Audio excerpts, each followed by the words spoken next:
All right, I'm gonna start this. We had such good views in the last video. I'm gonna start talking like this the whole video. We're gonna polish today. I'm just kidding, I'm not doing that. A little bit of rage polishing today. The frickin' E36 blew up again on the way over here. I gotta get a power steering pump. But today's polishing day. It's Cyber Monday, last day of the sale, 10% off, free shipping. They're over there next door shipping crazy while I'm here trying to hawk some of these wares, trying to sell you some stuff. I've already started polishing just because I've got a lot of work to do. I got to get this thing done. I can't dilly-dally around like I normally do and just polish until I don't feel like polishing anymore. Shoot, I don't like that. We're going to polish the G80 because it's going to get PPF. It's got to leave Wednesday. So I got to get moving on this darn thing, get it set up. This is by far the most oxidized, most kind of just marred up car I've ever bought that's new. I've been fortunate enough to get quite a few new cars. But we're going to take you through this here today and work on this thing and get it dialed, try to show you what we can on camera. It's kind of hard to capture, but I've done this half of the hood on the right side, and the left side I haven't done yet. I mean, you can probably see even on camera this line right down the middle. There's crazy water etching. I wouldn't say water spots, but more water etching. I almost guarantee you this sat on top of the boat for the 3 or 4 weeks that it sat on the ocean when you're coming over here. And then it sat at Performance Delivery Center, probably outside, somewhere near the factory there, probably sat outside for another couple of weeks. And then I get it, and so it's time to polish the thing. But this is, if you're not familiar, this is Techno Violet, which was the sort of the special color of the E36 year. That's why I have the E36. My E36 is dialed. And the paint is true to Techno Violet. So the two cars look identical next to each other. Just that this one is kind of like me. There's an athlete in there, but I ate him. So the E36 is what I used to look like, and now the G80 is what I now look and feel like at my advanced age. And yeah, that's kind of a good analogy for how I feel about this thing. But I'm way smarter. So this is super digital and a really smart car. So a lot smarter than I was when I was a younger fellow. So products. I'm going to keep this simple here. I'm going full battery on this whole thing. I did pretty much the entire E36. I started switching between the Rupes LHR 15 and the Milwaukee 15. And I think it's time. I think it's time to transition. The batteries work great. Shoot, I haven't even thought. I need to get the charger out so that I have this ready to go. I've got to get my charging station set up so I don't have to take this thing out every time I need to. But we'll be doing two 6.0 batteries will handle this whole thing. So these two batteries will solve and allow me to polish the whole darn car. And some water on here still. Let's let that dry off. I took the emblems off, taped the headlights. I'm telling you, you can get away with, you can polish and polish your headlights, and I'm telling you, in 18 months or so, they'll start to haze over and you've ruined them. So let me get an extra battery. So I got 2 batteries for each tool. So the Milwaukee, I have an 8.0, but it comes with 2 6.0s. 6.0s are all you really need. So the 6.0 is the sweet spot. We talked about this the other day when I did the Milwaukee live stream. So Milwaukee's going to do the brunt of the work on this big car. I don't think you need to get bigger pads. So if you're trying to keep this under control, I have all the pads. So the bigger ones, the 6-inch pad face, we have these as well. But I very rarely use that. In fact, I don't even think I don't have a 21 millimeter machine even open. I have them on the shelf over there, but I never use them. I only use the 15 millimeter. If you're doing a lot of trucks and stuff like that, I know a lot of professionals, like my friend Billy from Presidential uses the 21 all the time. He prefers the extra throw for speed. But for me, I just think that the 15 is the sweet spot. This is a Rupes pad, which you're going to be transitioning to, but I don't think they're very readily available yet. They're kind of hard to get a hold of, so we'll be doing most of the car with Meguiar's, which are, it's not like all of a sudden the Meguiar's pads suck. Just the Rupes pads, I think, are a little bit better. We'll talk about that as we work through it. So Milwaukee 15, Rupes HLR. You want to lock your spot down, just order buy one and we'll get it to you as soon as they come in. These are going to be hard to get for a while. But this is the HLR 75, which is the battery operated 3-inch machine. So you have a Rupes yellow pad on there. And then extra battery. This is an 18-volt system. The only thing that's a little unfortunate is you got different batteries for the Nanos versus this. And then I'll be using the 2 Nanos. You don't need 2, but just for ease of use, I've got rotary on the short neck, and I've got 15 or 12 millimeter long throw on the long neck. So those are the, we'll call this one machine, but these are the 3 machines I'm going to be using to do this whole car. So you have Milwaukee, Rupes. So you have, what did I say it was? It was like $1,400 or something like that the other day when we shot the video, when I said I'm making my full transition to battery. So you got $1,400 worth of polishers. The Milwaukee is on sale, which it never is. The Rupes stuff is not, because they never are. And so I've convinced Milwaukee to allow me to do this week. I'm probably losing money on the thing. You can get a hold, lock your spot down. I think we've sold like 50 or 60 of them, so it'll be a few weeks before they ship out. But you can lock your spot down and we'll get it out to you as quickly as we can. You need a claw tool. I like having 2 of these just because I usually have one sitting over there and one over there. So Rupes claw tool, which is a combination butterer or spreader and pad brush. These things are awesome. So you want that. I have Cutmax Jescar. I don't need Cutmax on this car. At least Cutmax is a little more aggressive. So if you're going from most to least aggressive, you'd be aggressive, medium, and then finishing. So this car and most cars, I'm going to use some combination of that. If you find yourself the 3 or 4 polishes that you like, you can get pretty much anything done just by changing the amount of passes, changing the pad a little bit, changing how much product you use, how often you blow out your pads. So you can kind of adjust some of the parameters of how you're polishing. I think it's a mistake to have 50 different polishes and be chasing that. Oftentimes you can get the same result on any type of paint system just by adjusting a little bit how you're treating the paint. I really love this stuff. This is what I did most of. We're going to start carrying this in the store, the Rupes DA course. I'm going to. We're going to bring this in here shortly, but I did almost the whole E36 with this, and it did great. On this, it looked terrible. It's hazing up, ticking crazy. This is the same color, but probably a different paint system, paint brand. Maybe this is BASF and that's DuPont or something like that. But I'm not getting a very good result on the trunk. Super hazy, lots of microfiber ticking, and wasn't really correcting out as well as the very simple Jescar. I'm always going to use Jescar if I can. There's just no negatives to it. Doesn't dust very much, if at all. The only disadvantage to Jescar, because it's a little oily, it's a little hard to see through it. You can see through Cutmax much easier, and the Rupes DA course than you can through Jescar. It leaves a little bit more probably mineral oil behind. So while you're polishing, so it's harder to look through it as you get better at polishing.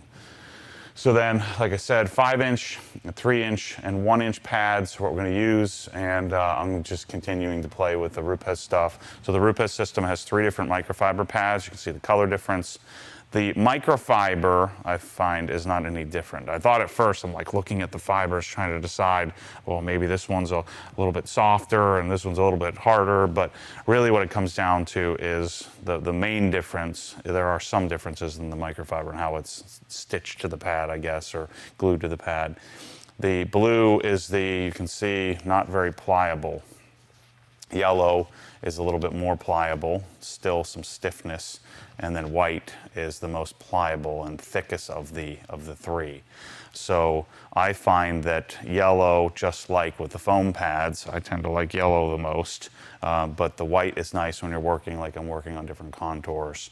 And so these pads are really, really nice, and they seem to be holding up extremely well too.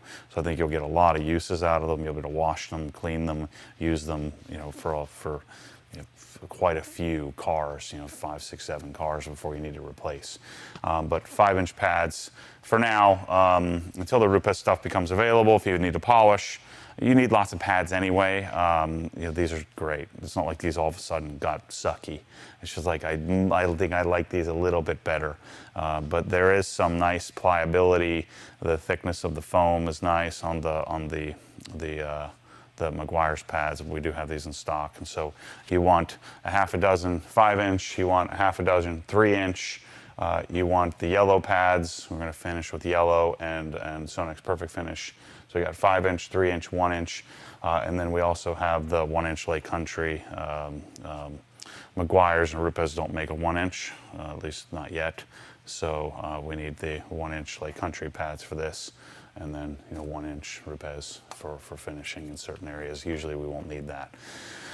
Then I used some tape, 3M Precision, 1-inch on the window edge, 2-inch on the headlights. There really isn't much to tape on this car, so I use the tape. And I have 2 types of towels. I always want to use a low pile if I can. It's just easier to manage, works better. But sometimes a low pile towel will tend to scratch certain paint systems. And so I do have the softer version as well, and I do them in yellow. I don't know why yellow just seems like the smart thing to do, or a color to use. We have carpet eraser, and I have G80, surface prep. So I have the 2 surface preps in order to do wipe downs. If I need to inspect something, we'll use those at the end before we coat. And then the last thing I have is a Cox reel, and they are Obsessed Garage F5 hose. And then I have a Tornador over here, just sort of hanging on my vacuum hose reel to blow out pads. And the beauty of going to battery is that now I can walk over here and I don't have to frickin' mess with it. I don't have to try to unplug stuff. And then I've been liking this setup here, especially on the purple car. It's kind of hard to see here, even with the great light we have. These are Cree linear fixtures that we have in here at 5K, 93 CRI, super high quality lights, but the purple at certain angles is kind of hard to see, and so I have the big boy, the big scan grip on the tripod. Which one is this? I forget which model this one is. It's the big one. It's the Color Match 8, I believe. And then I have have it plugged in. You could use batteries on this because we'll be polishing for hours and hours. It's easier to do the plug-in. And then we have the tripod. I don't like the wheeled version. Ooh, parts are starting to show up. Nice. There's more stuff over there. Good. Perfect timing. So I like the standard tripod, even though it's kind of annoying you have to pick it up and move it around. The wheeled version, I don't even carry it. The wheeled version is real wonky. I just don't, even though it's much nicer to use the wheeled version, I don't like the wonkiness of it. So let me blow out this pad, we'll put some polish on it, and we'll get rolling. So Mike, you can have them ask questions on polishing if they want to inquire about different tips and tricks, as Pan would say, techniques.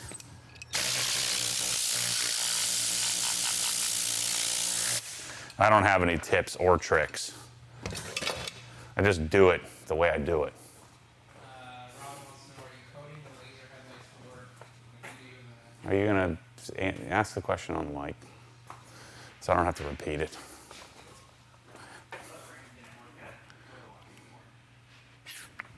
Are you expecting something from Rand?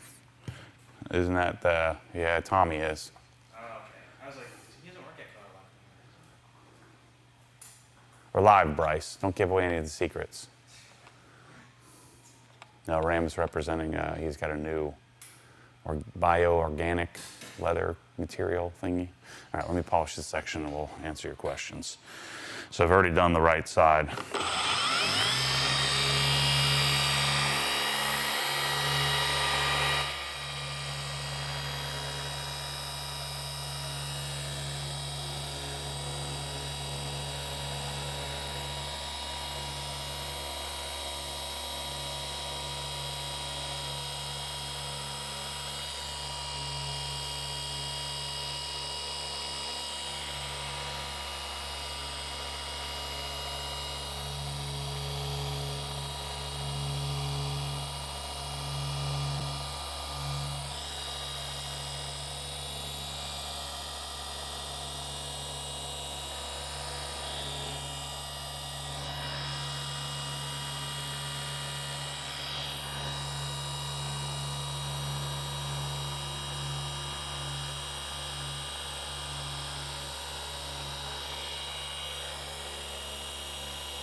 So stuff like this, I see a lot of people, and you know, me included, many years ago at this point, but like stuff like this is where you'll have a tendency to just move the polisher around. You know, just keep it as flat as you can, and you're just kind of running around the surface with the polisher, kind of rolling over the edge. So I've got all this weirdness, all these contours going on here, so I've got to work for it. This is a good place to practice. Now you want to be careful because the low spot of any paint is always going to be on the peak. And that's where you're going to have the pad, you know, brushing up against the most. So on a new car like this, you don't want to set yourself up or set the next guy up for problems in the future. So you don't want to park it on any of the edges, but you need to scoop, you need to come back around because you're managing pad stall, right? This is why rotary guys would always argue that rotary is better or forced rotation is better. But you need to, you know, you need to kind of work on the contours and get into the edges, and then you have to manage the fact that if you roll over the edge here, you're not going to be polishing the scratches that are up against the edge point. So just stuff to keep in mind that you'll get better at this over time just by time on the machine, as long as you're willing to. You know, many of us have, me especially, like, you know, if I'm playing a sport or something, you'll tend to do the same wrong thing over and over. You want to just kind of, when you're polishing, just try different things to see if you can get a better result. So now I'm using this light to walk around, find the light in the paint so that I can make sure I'm doing what I'm hoping to get done. But it is really, really remarkable how oxidized this darn thing was. So this line down the middle, this side is scratched. There's scratches, there's water etching, there's oxidation. I mean, it is insane. You know, this looks like to me, this looks like a year-old car. But very easily fixable, pretty mild polish. Let's see if we can detect a difference in, see if we've removed any measurable amount of paint. This is super inaccurate, but this is why I don't like paint depth gauges. So this is where we polished, 177 microns.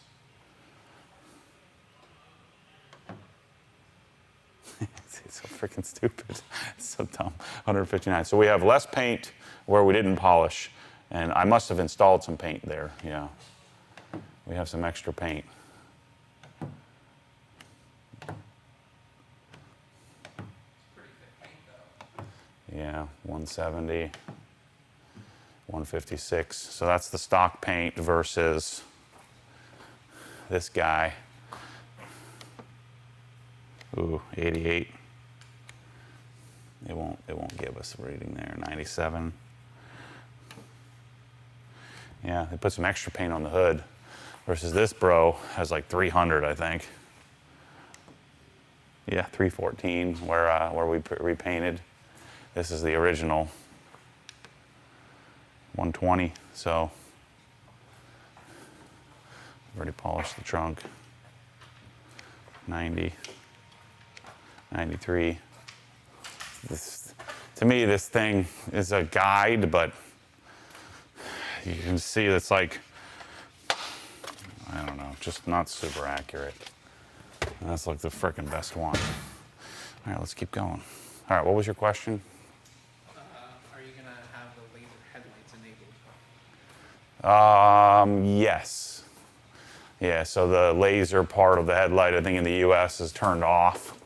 And so you have to code it in. So I'll have Alex from Alpine MSS hook me up. I feel like these Rupes pads don't get caked up and matted. This is why I like them. Maybe it's the cooling in the center keeps it from getting too hot. I don't know, I'm making that up, but I think seems to be helping the pad stay fluffy. And I'm gonna go over here and just work my way out. So when you're working on the hood, I always like to start in the middle and work my way out.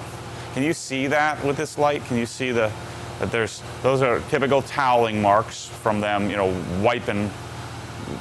humping the paint too much, you know, at the delivery center or the dealership, combined with water etching from sitting on a boat, sitting out in the sun with no protection. And so we're going to get rid of all those scratches and all that oxidation as well as the water etching.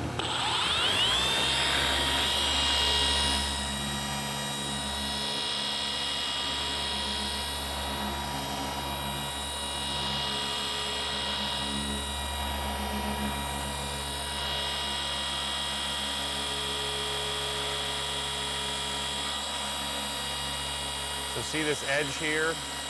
I don't want to just roll over the edge because then I'm not doing anything. So I want to come right up to it.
I've been thinking about this lately as I feel like I've taken like a step up. So something just clicked in polishing and my, you know, looking through the polish, looking for scratches through it. I learned that from Jason Kilmer. And I didn't see it. I couldn't see it at first. And then just, I feel like as you get more time and have dealt with different paint, you start to see, like I didn't see things the way I see them now. I don't know what happened, but like I used to struggle to see defects in the paint, and I'd watch like, you know, pros walk up and say, well, what about this and this and that? And so I see so much better. Maybe I just know what to look for. So I've been thinking a lot about what I'd like to do is have I'm going to sort of invite some high-level paint correction specialists and then just critique, have them tweak some things in my process to try to get even better. Something that I'm interested in. I mean, you see that? It's incredible. How the good news is it's, you know, 3 or 4 passes of Jescar, pretty mildly polished, and we've got a real good-looking surface. And the way we'll prevent this is by coating it. You know, coating it, not letting it bake in the sun all the time. This car is going to live in the mountains, live in the shade most of the time anyway, being as it'll be a mountain rig. So it'll be canopied up in the back roads of the mountains most of the time.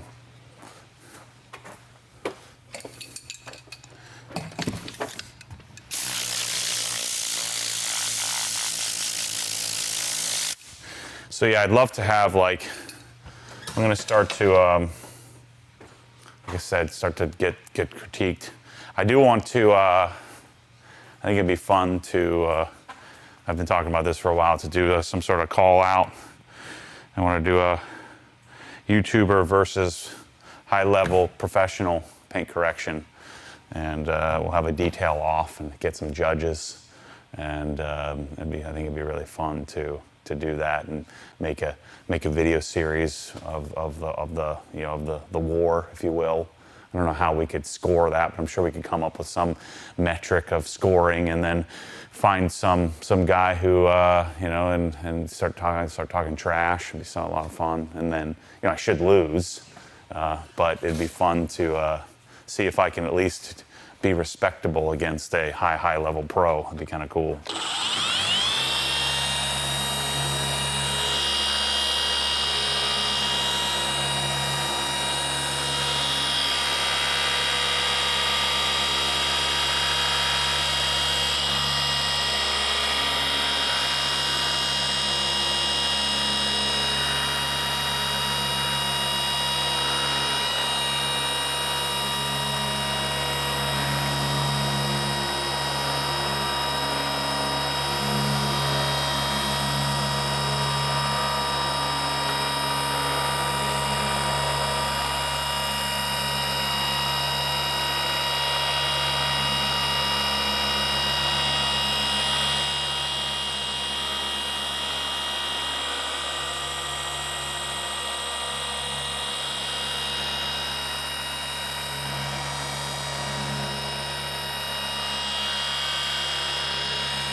So on the Milwaukee, I'm running 4400. It goes to a 5100, so just like the Rupes, I'm 2 clicks below peak, peak RPM. And then Al wanted to know, what's your technique and pad choice for polishing glass? So there is no real such thing as polishing glass, right? So you're just cleaning glass with a polisher, basically. If you're going to, if you're going to try to correct scratches like the E36 is scratched to crap, there's no fixing that. You could maybe slightly improve it, but if you're going to do glass, I don't even know if I have any rayon. I'm sure I have some rayon pads here somewhere. But if you're going to try to correct glass, you're going to want CarPro Siri glass. You're going to want a spray bottle with distilled water in it. So you're going to want some distilled water, rayon pad. So you'd put the Siri glass on. You would treat a section like 1 by 1, like this big, like a 12-inch by 12-inch. Tape everything off. You would apply your Siri glass. This 1 by 1 section, you'd probably polish for like 30 to 40 minutes, something like that. And so what you do is you just sit there, hammering down full speed, 5,100 RPMs. I'd probably get a 21 millimeter orbit. Maybe I'd probably get a forced rotation machine or even rotary. I'd probably do forced rotation if I really wanted to try to correct. And just sit there, hammering down, moving back and forth, spritzing water to reactivate the Siri glass. And so you're going to work, 30 minutes or so on that 12 by 12 section, and you're going to get maybe 10 or 15% improvement of the scratches on the surface of the glass. So it's one of those things that's kind of a fickle. You're not going to correct it out like you're going to correct soft clear coat. You might be able to improve it.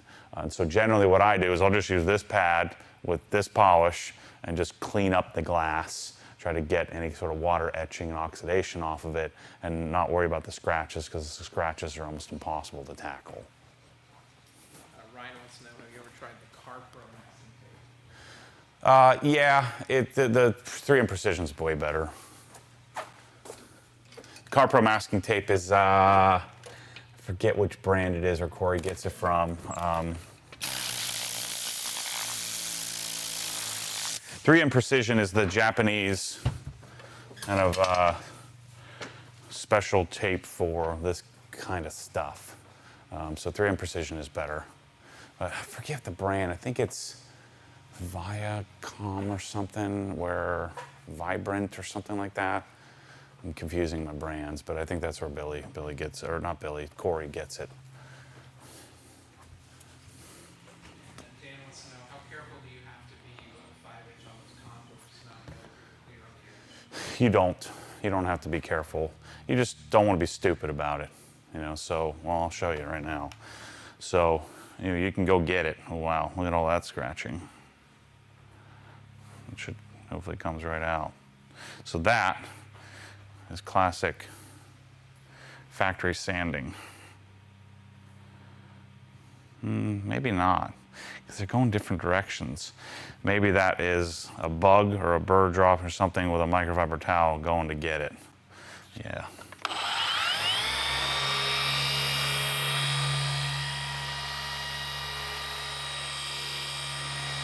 So I'm not going to take any special care, but I just don't want to park like this on the, on the peak. I want to roll over it or roll up to it, and just don't park the pad on top of it.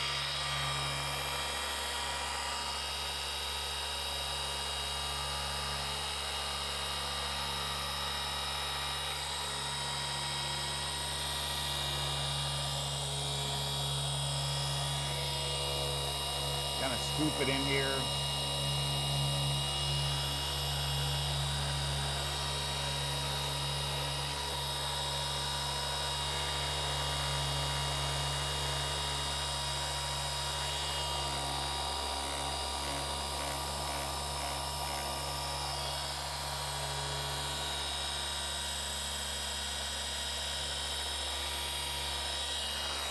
Come at it from this angle.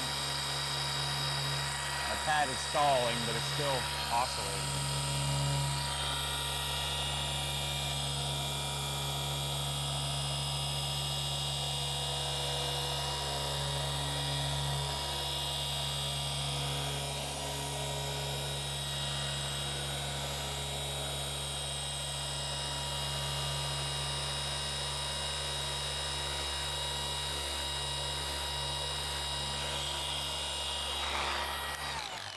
So another common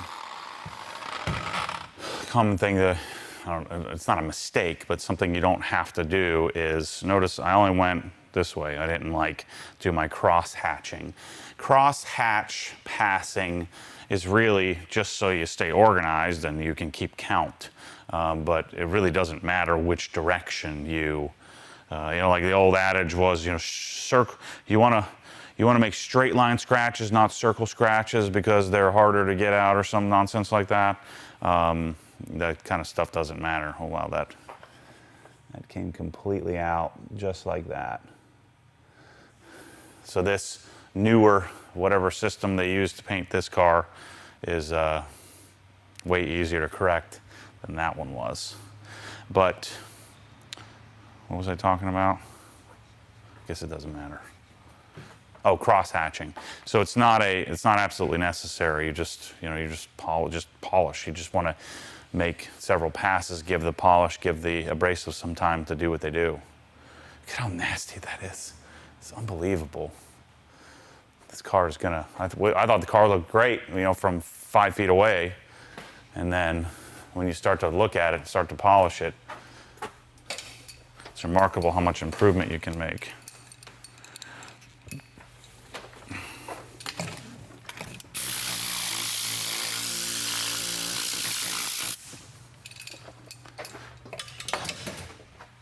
Take up some of this slack. It's gonna bother me.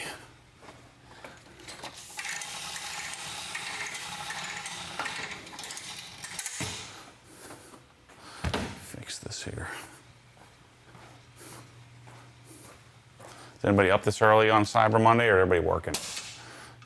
We got like 290 people in here. Oh wow, that's cool. And then Sean G says, even using Steriglass, do not get it on the paint. Yeah, you want to try to avoid getting on the paint, and just know that it's freaking hard as crap to get off too. Keep it activated, keep it wet. So that's why, what I'm getting at is, that's my original bottle of Steriglass. It probably dried up by now. I mean, that bottle of Steriglass is probably 12 years old. It shows you how much I use it. It really doesn't. It's not something you're gonna do very often. Yeah, might as well just throw this away. Well, it's still moist, still working in there. But it's, you know, I got like this much left. I wish it'd be funny. Oh, here's the date. I lied to you. 2015 was the expiration. So, and it was probably what, maybe 5-year expiration. So yeah, I've had this for 10 or 12 years for sure. We'll just keep it for demonstration purposes. I probably should get another bottle of it. All right, let's see what our battery looks like. So I polished the entire hood. So the battery is now at 1, so I'll swap the battery. But the nice thing about this, the Milwaukee, is you don't get, like, even like the Ego blowers and stuff, you'll get fade, you know, you'll get performance fade. On this Milwaukee, I don't feel like it's gonna feel any different. It maintains its RPM or its highest output all the way through to discharge, till the battery's, you know, shuts off. So the flex, you have to keep an eye on when the tool is gonna start to lose power.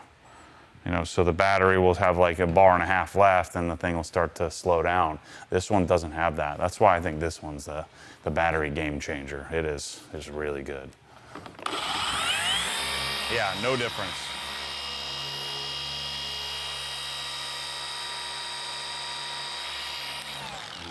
Just to be safe here,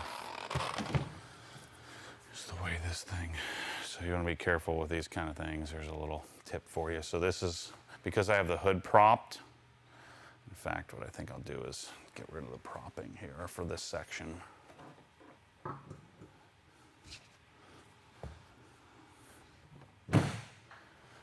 Yeah, that'll solve my problem here.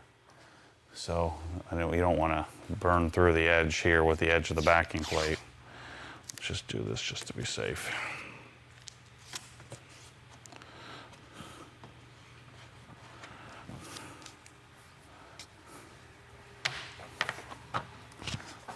this. So I'm going to treat this one separately because it's kind of a, different panel, different section, so you can see what I'm doing. I treated from this line over this line over to this line. I did that section, so you're kind of breaking up sections, working in a 2 foot by 2 foot area roughly.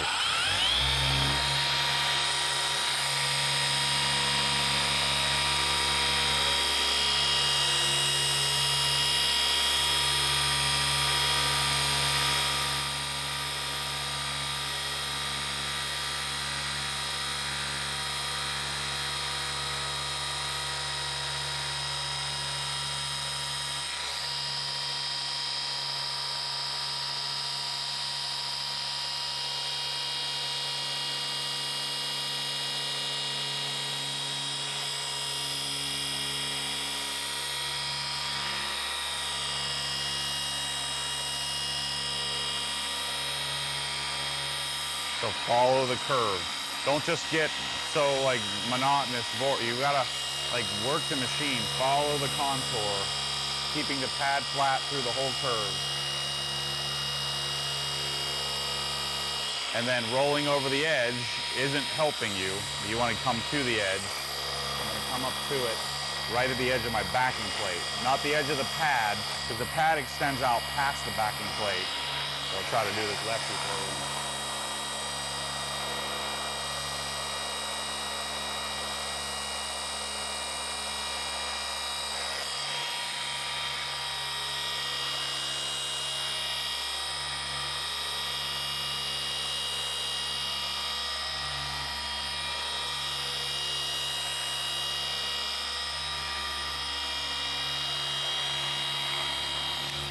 So if this paint was more damaged, what I'm doing is, so as the polisher goes past, I'm not looking ahead, I'm looking generally behind the polisher, and I'm looking through the polish to see, can I see any scratches? And you can see the Jescar is just a little oilier.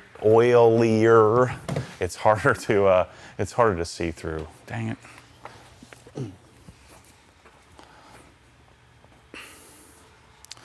But like on the E36, when I was doing cut max on it, or the Rupes polish, and there was a lot more deep scratches that I could look through and see what progress I was making. I guess, I'm kind of complaining about how beat up this is, but it's making the polishing a little bit more fun.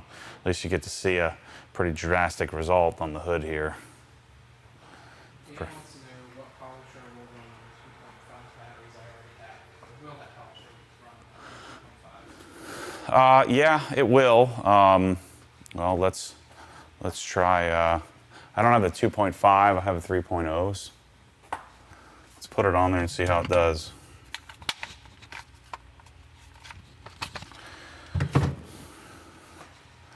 I mean, it's not going to run very well, not run very long. It would be a little bit better thing to run it on. Let's run it on the 5.0, because the 5.0 would be a little bit more. I mean, if you're going to spend $300 on a polisher, I'd say spend the $450 and get the kit, because I just don't think the regular system, the regular batteries. Well, let's see. Let's run a 5.0. So this is twice the capacity of the battery he has. He has the old CP 2.5s. So we'll run it on this and see how it does. I already wiped that. I'll do this. Michael Perez wants to know, any chance that R-Light is on the tool only Active 2.0? No, because we don't know when they'll be here. So the reason why is they technically cannot sell a pressure washer without a gun wand and the appropriate accessories. They can only sell a certain percentage since they're imported from China. There's some rule with, I don't know, a trade organization or something like that. So we we sold like 3 to 1 right in the get-go. So we sold, 1,500 of the tool onlys. So you have to just buy the tooled version and throw it away. So we don't have any guidance. Maybe mid next year. It'll be like mid next year before we get would be my prediction of when we get the tool onlys.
Ryan wants to know if 5 and 6-inch backing plates interchangeable between the 15 and 21 volt. Yes and no. You don't want to do that because the machine will be really out of balance. But you could, get another backing plate and put it on there. So yes, you can do that, but I don't do it because then it makes the machine feel like crap because it's balanced, it's made for the backing plate it's made for, so the counterweight system is not built for, like the 5-inch machine is not built for a 6-inch backing plate. I mean, you're not going to damage anything, you're not going to hurt anything, just not comfortable. But yeah, if you want to do one machine and you really think, I'm just telling you, I never ever use the bigger pads. Unless you have like a Ram dually or something, even then, this will be just fine. That would be my recommendation. Now, if you have a lot of resources, you make a lot of money, you have a bunch of cash, you really like doing this, or you're doing it for a living, then I could see it, have all the stuff. But, I polish a reasonable amount of cars, and I don't ever break out the big pad. Chandler says you and Mike both mentioned the dual K1322s on Friday. Yep. Any more info on anticipated throughput and how it will be plumbed compared to the current? It'll be plumbed very similarly to like what we did how we did the boom pole setup at Hellman. So we'll have a 3-way valve where we can choose to turn them both on. It'll be and we'll have a check valve in there so it can't backfeed to the other pressure washer. But very simple plumbing. Basically, you're gonna come out of each pressure washer and go into the 3-way valve, and then you can adjust the 3-way valve on what output you want. I mean, theoretically, it should do, run roughly 4 gallons a minute. I don't know what the diminishing returns look like from having redundant machines, but we'll see how it feels. I'm excited to try it out. Jose wants to know how many batteries are you or will you be using to polish the entire car? Just 2. Yeah, I mean, I got this just so we can play with it. So I'd have 2 XE 6.0s is what I would use for this. And I'll never have even one battery fully discharged. I'll just swap them every, couple of panels or so, something like that. And so I always have like a battery at like 50, 60%, and the other battery fully charged. So 2 batteries for each machine is all you need, and then some.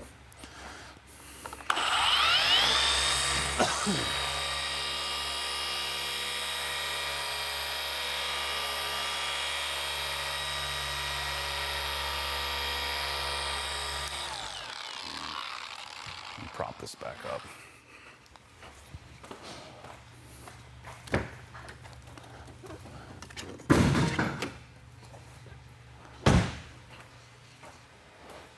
I just use a roll of shop towels and stick it under there like that. Because I have a hood prop, but this has 2, and I only have 1 hood prop.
I'm still on the first towel.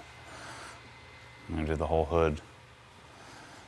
And my towel still feels like it's not loaded up. So you probably want, I would buy a dozen of each towel. 10, let's say 10 of each. I have 20 of each there, is my stack. Wow. Looks a whole lot different than it did a couple hours ago, maybe an hour ago. Problem is now I'm done polishing. Me, done. But I'm just getting started. I want to quit. This is where I'm telling you right now, I promise you, this is a Matty guarantee. If I ever get rich and famous, I'm only polishing hoods, and I don't give a crap if anybody thinks that I'm bought, not built. I'm gonna have somebody who then follows up afterwards and goes and finishes the rest of the car. That's a Matty promise. Someday I'm gonna get that. And then people are like, you don't even polish anything but the hood. I said, you're darn right. I said, polish too many darn fenders. Front bumpers.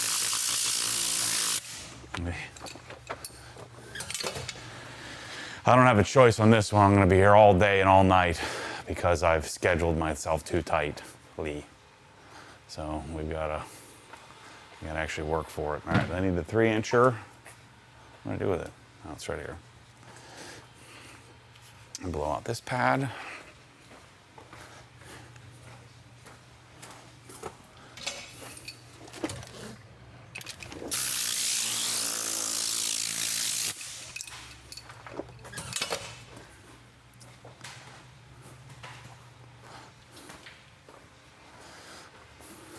So this little edge here on the hood is like right at the limit. Probably needs a 2-inch pad. And we're gonna do it with a 3.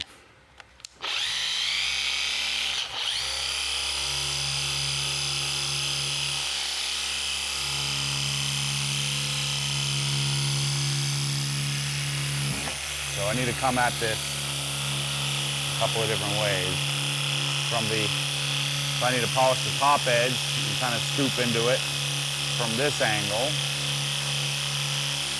Notice I'm fighting the pad, it wants to stall.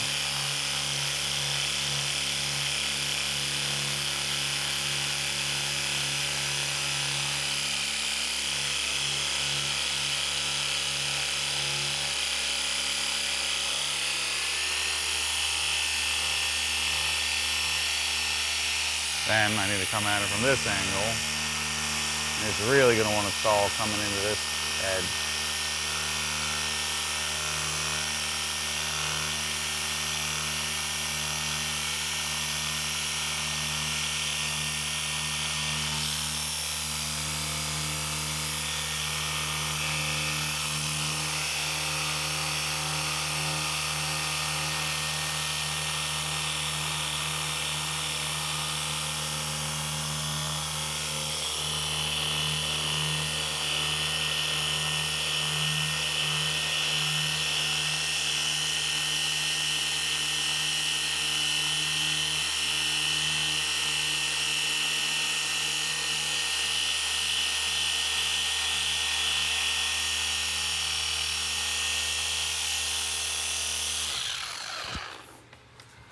I always get in the habit of turning that thing off after every pass.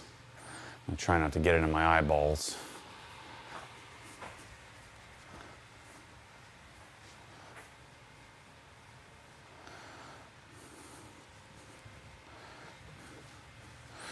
All right, let's do the fenders. So the beauty of having a lift is I can raise and lower it as needed. I'm going to take this tape and transfer it to right here. LaFlemme wants to know, what are the main negatives and positives of PPF versus ceramic coating? Would you ever not PPF a car? Oh yeah, almost all my cars are not PPF'd. That E36 is not. They're two totally different things. A paint protection film is a film that you put on the surface of the paint. Pro is that, it'll stop rock chips. It becomes the sacrificial layer. Even times you can get hit by like a cart or brush up against something and you can just replace the PPF. So the paint protection film is something that's designed to take off. So this whole bull crap about 10-year warranties and all that junk is nonsense. This stuff doesn't last 10 years. It might, but it's going to look terrible. You're going to have to replace it, 2, 3, 4 years, depending on how much you're using your car. And so it's a lot of money. You're spending a boatload of money to, let's do this fender first, since I have the light over here. All right. But you have, paint protection film is something designed to be pulled off and removed and redone. And that costs a lot. Like this car is going to cost 3 or 4 grand to do the high impact areas. And then I'm going to have to replace it. We're going to swap batteries here.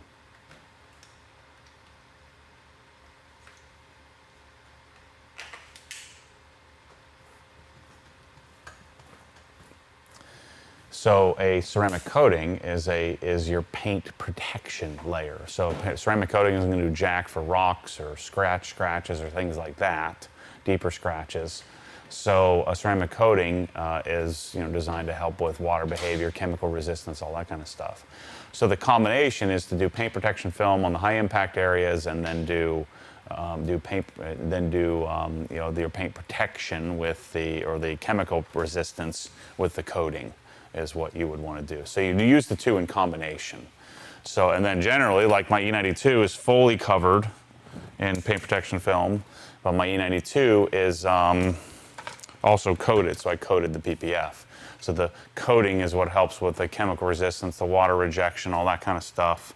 And then the PPF is there to help with rock chips and scratches and things like that. So the side of the car isn't nearly as bad. Even the scratching and stuff isn't terrible. So let me tape this here. Yeah, I don't like doing this, but let's do this. Let me put this up here. Let me grab a towel. I always end up flinging some polish all over my nice new car. I like to keep it looking nice and new. So let's just take a towel, kind of do this. Monkey Bones wants to know, how are the ergonomics between the Milwaukee 5-inch and Rupes 3-inch? He's talking about like the battery power 3-inch. I think so. Yeah, the Rupes is better. It looks weird, but man, it's pretty awesome how good that thing is from how it feels. So I mean, if I'm sure Rupes has got some 5-inch in the works, if they make a 5-inch like anything like their 3-inch, it's going to be pretty cool. All right, so a little water drip there. I took this off. Let's go 3-inch. 3-inch here. I'm probably thin 3-inch on the whole darn thing. You can see some scratches there. Cars with JR wants to know, any plans for an exhaust system for the G80? Yeah, it might be in one of these boxes here. PSI mid pipe, and then resonated mid pipe, and then Acra rear section. Should all be here in about a week. I got the intake and engine cover there from Venturi, and I've got the tune and all that, or the piggyback. I got all that stuff already. Okay.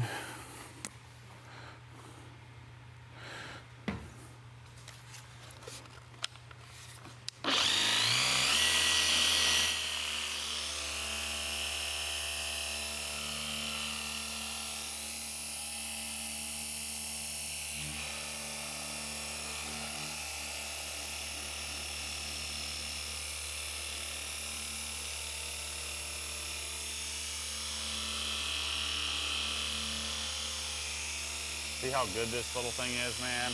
It's so good. And look at it. It's still spinning, tons of torque.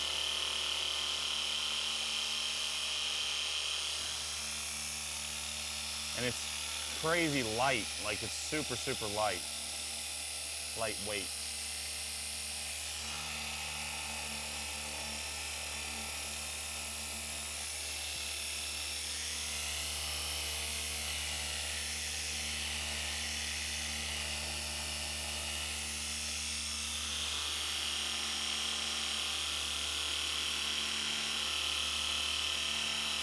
I may be able to get away with less passes here. Let's see.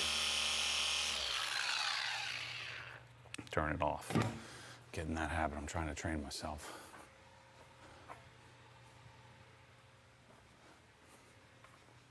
So notice I haven't really had the need to get a handheld light out yet. I'll probably need one for the side. But I can generally work with the combination of the big scan grip here, the big color match, and then the lights overhead, and to see what I need to see. But like right here, because of the height of the car, I can't see there. And so the other thing you can start to do, I mean, if you know that what you're doing is working, so you can just kind of trust it. Right? That's what I tend to do as I get further into it. You can start to trust that your polishing is doing what it needs to do. Yeah, we're good. So the Milwaukee light, I said this the other day, this is the Milwaukee light. So here's the difference. The Milwaukee light has a much better system for how you adjust it. So the sun match you have to hold the button down, and it's just not quite as intuitive to change the color temp. I'm going to hold it down. And then there's two brightnesses. There's the top light, there's medium, and then high, and that's it. So the Milwaukee light has, let's see, is this battery? Yeah, the battery's good. So the Milwaukee light has, I think, 3, bright, medium, dim. So it has 3 light modes. I always run it on the dimmest, and then the color temp is just easier to adjust. It's just more intuitive. But here's the problem. So with the Milwaukee light, oh man, look at the oxidation right there, the oxidation line. That's crazy. You can't see it as well, but so with the Milwaukee light, to be effective, and I told them about this, so here's the difference between the two. So you have conical lens, flat lens, right? So the flat lens has, in order to get any kind of off-axis viewing, I'm going to blind myself here, but to get off-axis viewing, I've got to come like this, and I can get some off-axis looking, but now the light is shining into my eyeballs. Where with this one, when I come off-axis, I can keep the light tilted closer to the paint, so I don't have to blind myself quite as much. The way that the lens works, and even if I see the top of the lens, that's part of the reason why they raise the lens and then put this sort of cap around it to help with that kind of shining in your eyeballs. And so this light is a much better light straight on, but the problem is that's super fatiguing, I think. So it kind of wears my eyes out, and when I do this, I always end up shining it right in my eyeballs. So I call this a straight on light, but this is a really high quality light. I mean, you can use the M12 batteries. It has a really awesome magnet on the back as well. So you could, I don't know if it will work on this, but yeah. So I could stick it on a pole or something and use it this way. Shoot, kind of like that. Same thing with this. This one has a little bit more usable magnet because you can adjust it. But if I had a choice between the two, I'm going to pick this. Now, there's no interchangeable battery on this. The battery's internal, so the battery's not nearly as good. You got to plug it in differently, so that is a slight disadvantage, I think, over the being with the Milwaukee ecosystem.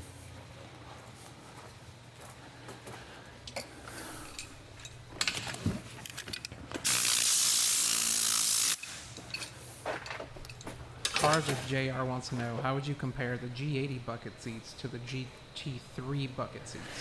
The G80 buckets are, they're not as deep, but they seem to be more, it feels more like a jet fighter seat. The little gooch thing, in the center, I don't love that. For longer trips, you can't like shift around or adjust. The GT3 seats are deeper. The GT3s are harder to like hoist yourself up out of, but they're easier to get in and out of, which is hard to explain. Because they're deeper, but then just the way ergonomically, the way you can kind of pull yourself out of the seat, it's easier to get in and out of. You just have to be stronger. You have to come further out of the seat and get further into it. These are harder to get out of, but you're going to damage the bolster pretty much guaranteed on these in comparison to the GT3. So if I had the choice, I'd probably choose the GT3 seats, but these look cool, really cool. I think they look better than the GT3s.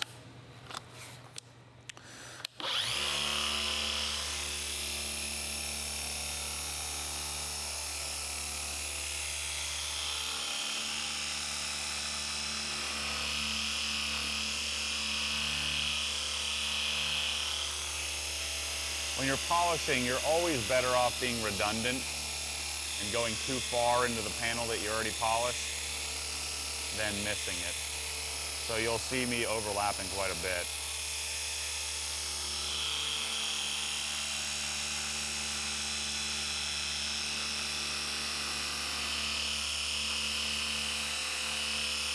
So all this is going to get covered with PPF, but I still want it to be legit.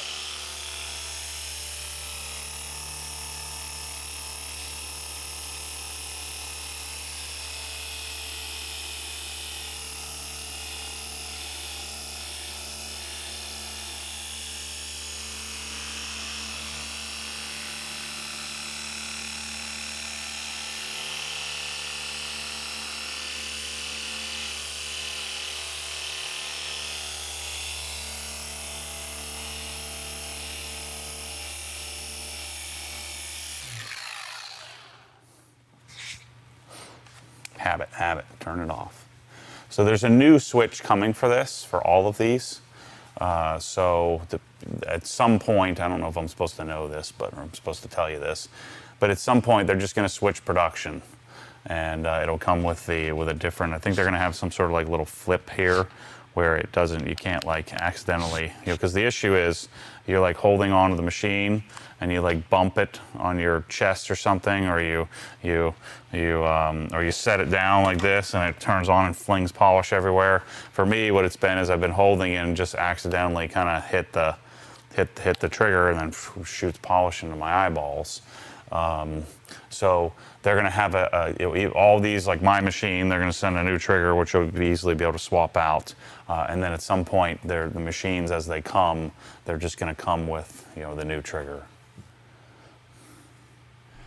Yeah, see, that scratch didn't come out on that pass. Let's just see if we can hit it real quickly.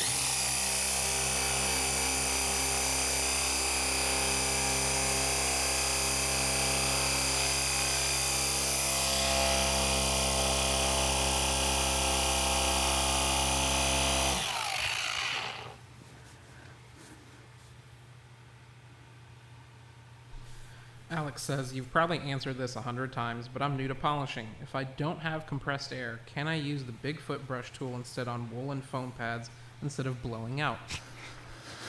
You can. You'll want like twice as many pads. The brushing out the pads really doesn't take any residue off, or very little. So you'll want to swap pads a lot more often. The other thing you could do, your vacuum's going to be a little funky, but brush it and vacuum the pad. The other thing I just did it. Dang it. That one, I slid it on and turned it on accidentally. It's a terrible, terrible design. But yeah, I mean, I would want twice as many pads. You're just not going to get as good of a result because you're always going to have some funk in your pads, and you're not going to be, not. But when you start on a panel here and you end on a panel there, your finish here is probably going to be better than the finish there, especially with microfiber. Not so much with foam. Foam doesn't really matter as much.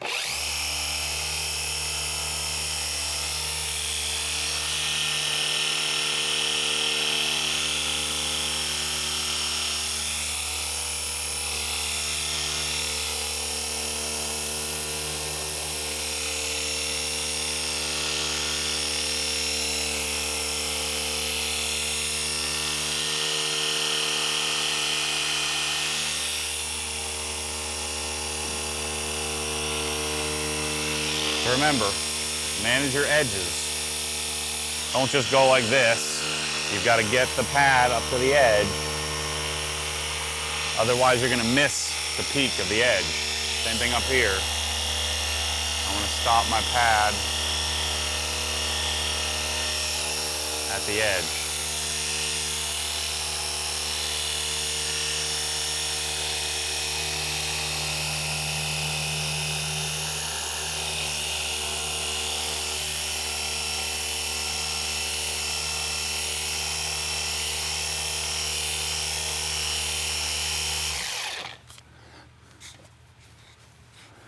See how this looks.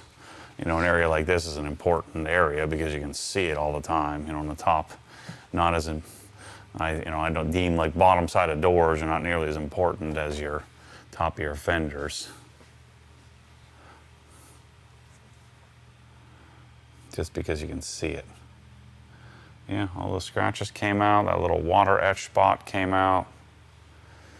It's amazing how much deeper and richer this purple looks when it's properly corrected, and even better when it's properly protected. So you can see my pads starting. I'm starting to get some indicators. It's time to swap my pads. It's starting to cake up. You can see this sort of the product starting to cake onto the fibers. I won't. God dang it! I promise I'm not doing that on purpose. This is what happens. Fling it all over the mirror or the lens. I can blow it out, and after I blow it out, you can start to see the fibers start to look heavier, and you can even feel the product starts to build up in it. That and some buildup of residue, and that's how you'll know when it's time to swap. You kind of just use your gut.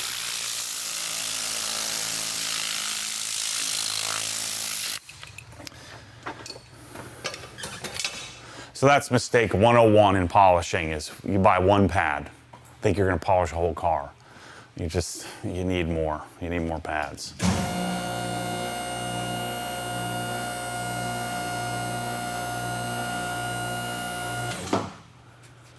Yeah, this whole darn thing is freaking oxidized crazy. Tim Brown wants to know, are you two-stepping the whole car? Yeah.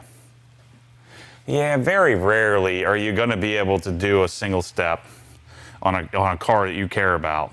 Single steps are for detailers who are just selling a gloss, selling a shiny car, because the customer isn't willing to pay for the full deal. But any car that you own, you're almost always going to two-step it, unless you're just doing it like a maintenance touch-up to a car that you've already corrected.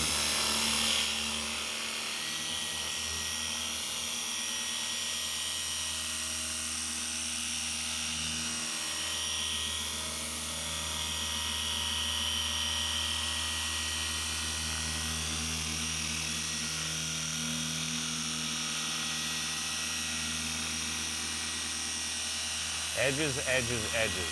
That's the key. Manage your edge work. If you want to get better, results, that's the one tweak you need to make to your process. Manage the edge of the pad with the edge of the panel.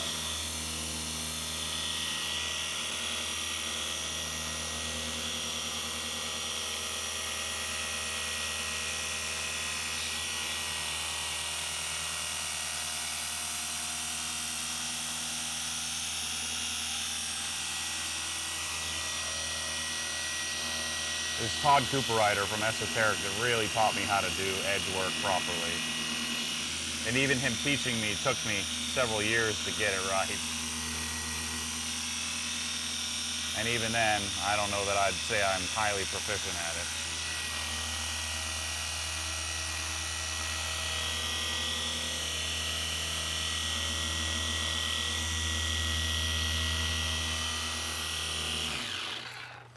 Turn it off, turn it off, turn it off. It needs to have a click off as well. What do I do with my towel? It doesn't, that's why I hit the circle and it's turned on. Paul Allen wants to know, do you still use the pneumatic machines? Yeah, I use the pneumatic a lot on the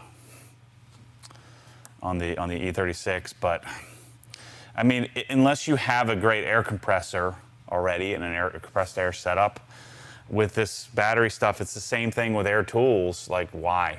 You know, unless you just want it. I just have it because I just want it, but it's not a necessary thing.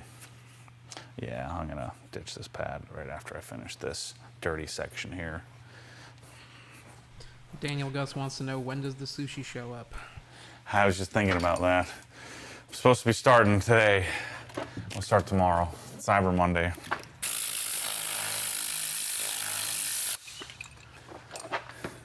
I'm getting out of, I mean, I'm at maximum fatness. I need to get my crap together. I was washing myself on the live stream yesterday. I'm like, oh God, I gotta do something about this.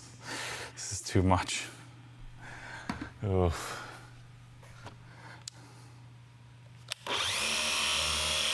Yep, you're starting to fling polish when it starts to get loaded up. Probably put a little bit too much on there.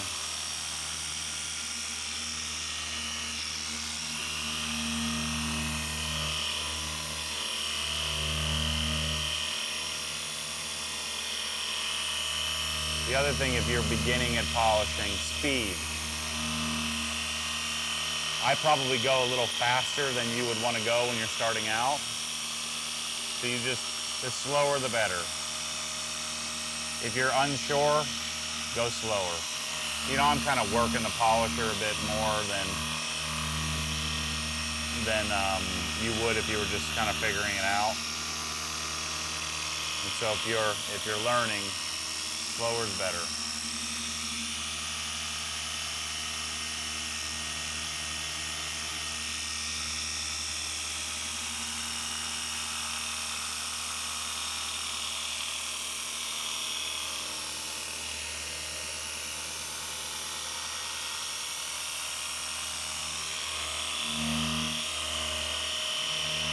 And then just follow the natural lines. Figure out where the natural line is.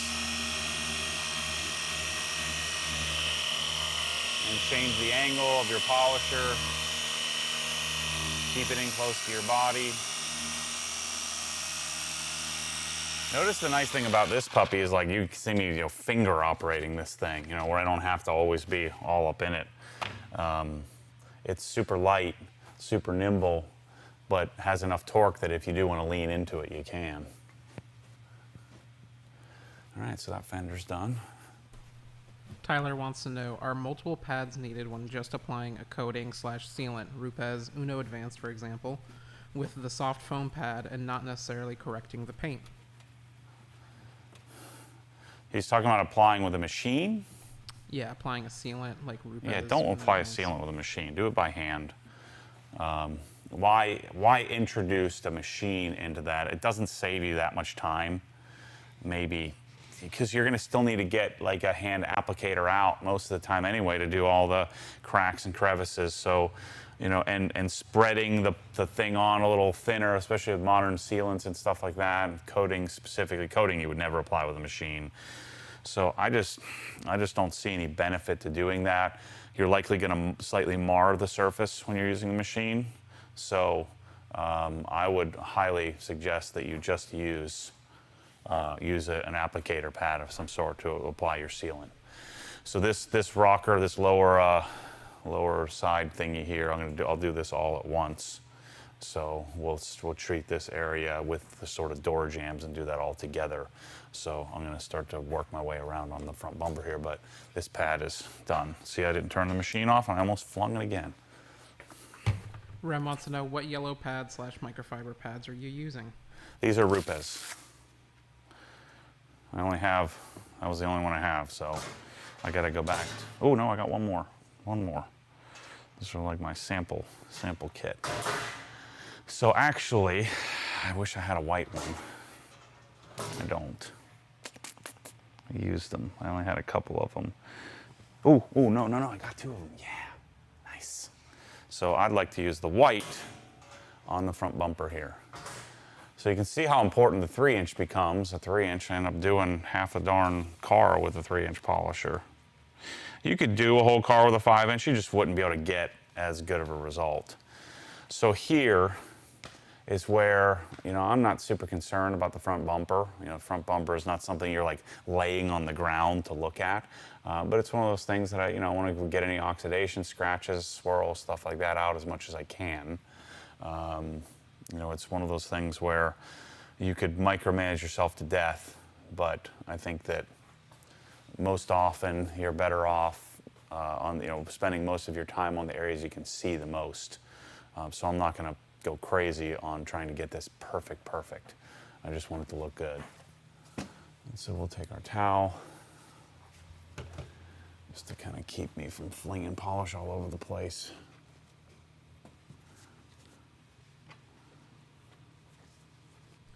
Tim Brown wants to know, Matt, do you still use the auto scrub pads for a DA anymore? No, never. I never put on the DA. I always put the little hand strap on it. Also, do you have any pies left for the family? Pies? Yeah, I threw them away last night, finally. I should have thrown them away on Thursday night, but I may or may not have eaten the quarter of the pumpkin pie by hand last night. Neil White says, just want to say how impressed I am with the detailed email I received after placing an order, instructions, troubleshooting, etc. It's wonderful. Thanks, man. We've been working on that a lot, trying to, the goal is to eliminate any kind of need for technical support, which of course would never happen, but that's kind of the focus of that entire department, is to, their job is to work on eliminating their job, you know, and because we're always creating new products and things like that, we're always having to, you know, they have to continue learning and supporting, and then that's where OG Shorts and we try to attach, you know, appropriate email to the product that you order with as much instruction as possible, because we don't have a phone number. We can't have a phone number because people will be freaking calling here all day and we never get anything done. So that, thanks for saying that, but that's really important for us to continue to evolve our follow-up process, try to make it as good as possible.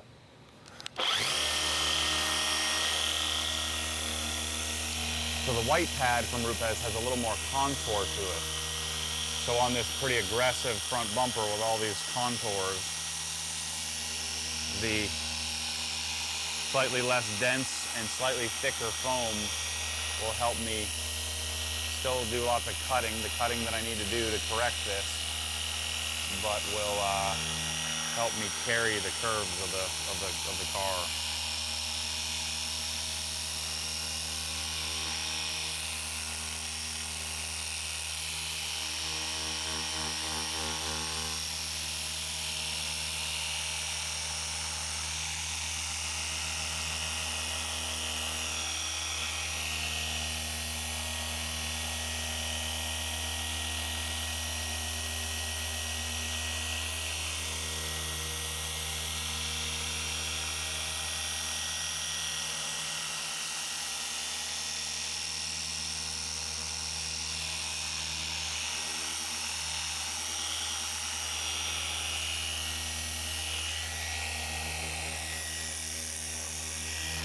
I hate doing front bumpers. Hate them a lot.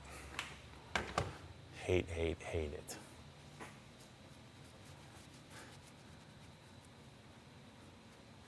So this is why my typical process would be decon the car like the day before. Then come in, tape the car, prep the car, get all my stuff out, and then do the front clip. Try to power through, get the fenders and the front bumper done. You know, if I can get the front bumper done, I feel like I'm doing okay. And then if I'm feeling really good that day, what I'll generally do is I'll not only do the front bumper and the front clip, I'll do I'll finish polish the whole front clip. It's okay to finish out a section, a section at a time, or like, so I can do the two-step process, and then I would just tape this here, and then call the front clip done. And then the next day I would come in and start working on the roof and the trunk and all that stuff. I'm going to retire this towel, not throw it away, but just wash it. You can wash all your towels.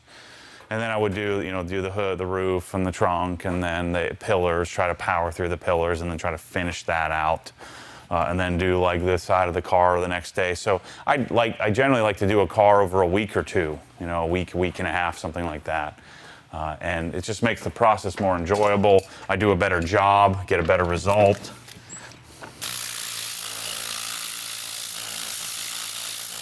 So a lot of you that are getting into this will have multiple cars.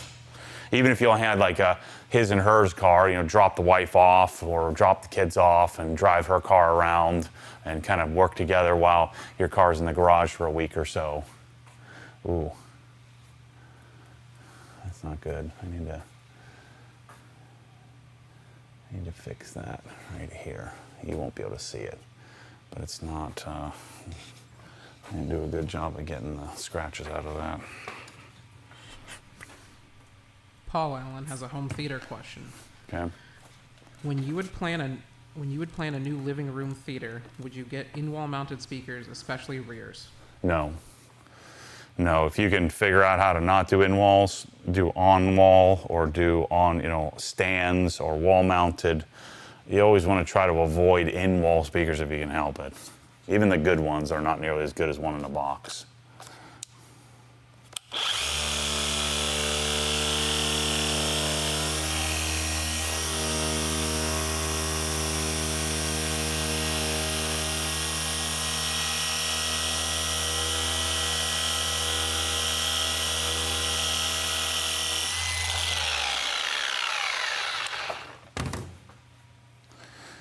Should do it for that. Come in from this angle. Yeah, much better. Let's keep rolling through here. Let's do this section as much as we can. Rob says, any chance Matt can talk about those white vacuums with the OG label on them? They look like OG branded Vacuum Aid. Yeah, let me finish this section here and I'll tell you about it.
So the vacuum over there is really pretty sweet. It's a 3-gallon.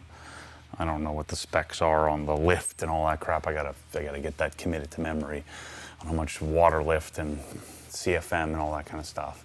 But it's from a company called Modern Day, and they've made that to my spec, so it's going to be a private labeled product made for us. and the key is working on the accessories. So we're going to install it here. I got to install one at my house. We're going to be working on it over the course of the next week and a half or so, and then do one in Helen. We'll do some more testing. I've got to work on finding accessories for it, because the accessories I'm not happy with, like the hose and all that kind of stuff. But yeah, that's what that puppy is. And it's just a sticker on there for now, but we're gonna have some fancy little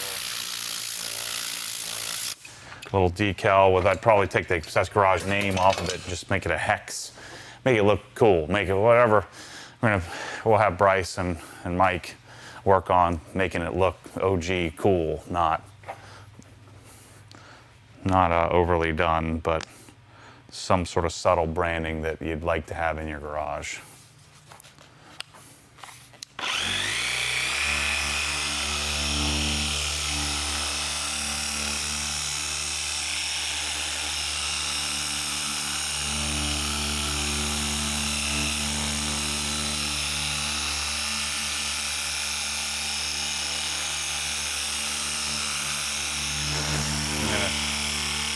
Get lazy here and do a bigger section than I should.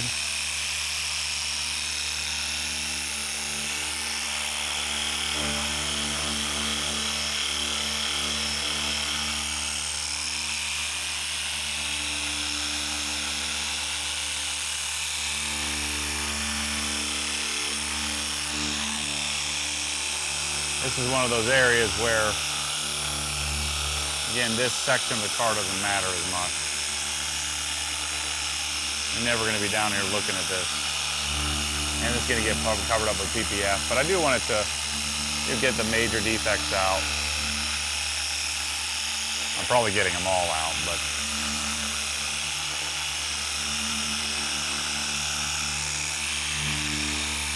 again, I'm just not managing this I'm not as scrutinizing about this area of the car as I am the other areas that are more visible.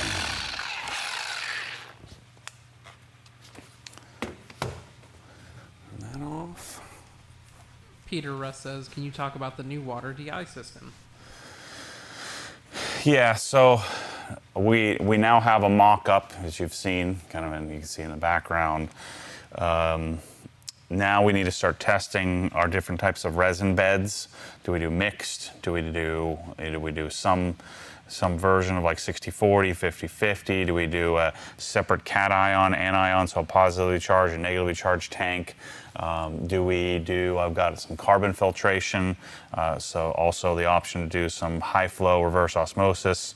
So we're gonna then test what's the most viable filtration setup for what we're looking to accomplish, which is zero TDS, zero mineral content. And then how do we factor in longevity? So that's our next chase over the course of the next few months, is to figure that out and find out a way to maximize that. So I think I can probably just keep rolling with the big guy. And I don't care about this area as much. It's going to be much more efficient to do it this way. Your tendency with 1 inch is to use too much product. So just manage that. Make sure you get all the fibers covered. And try not to use too much, because it'll get everywhere. Speed 2. By the way, on the Rupes, I'm using speed 3 on the 3 inch. Run 2.5, 3 on this. So keep in mind, when you're doing small dual action, so this is a 1 inch dual action, 12 millimeter orbit on a 1 inch plate, backing plate, and a 1 inch pad. This is considerably more aggressive than a 5 inch pad on a 5 inch backing plate in a 12 millimeter or 15 millimeter orbit. So the smaller you go with dual action, the more aggressive. The bigger you go, the less aggressive. With rotary, it's the opposite. The smaller you go, the less aggressive. The bigger you go, the more aggressive. Learned that from The Rupes training platform. Jason Rose taught us all that. So just keep that in mind when you're doing this, that this little sucker is pretty aggressive right now, even though it's a tiny little pad. And the machine doesn't have a ton of torque.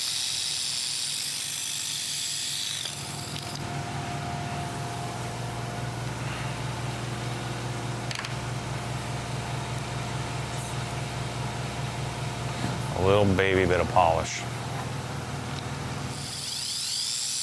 You could even consider hitting this with rotary so you can get in a little bit closer.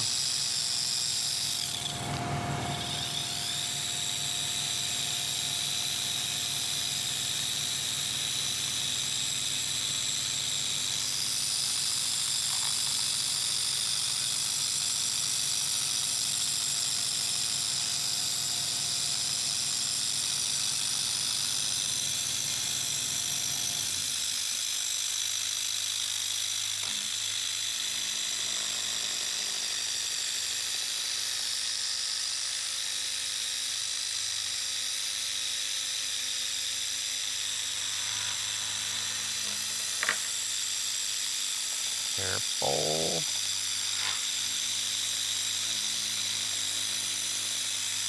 You shouldn't use a diminishing polish like this and chase it like I am, because I'm not cutting very much right now. Meaning, I shouldn't just start, I shouldn't go carry this on to the next panel right here, like this, because I'm not going to be cutting very much in this new area. So I want to go and blow it out and get some more polish. But this is where you start to get lazy when you're trying to get the thing done.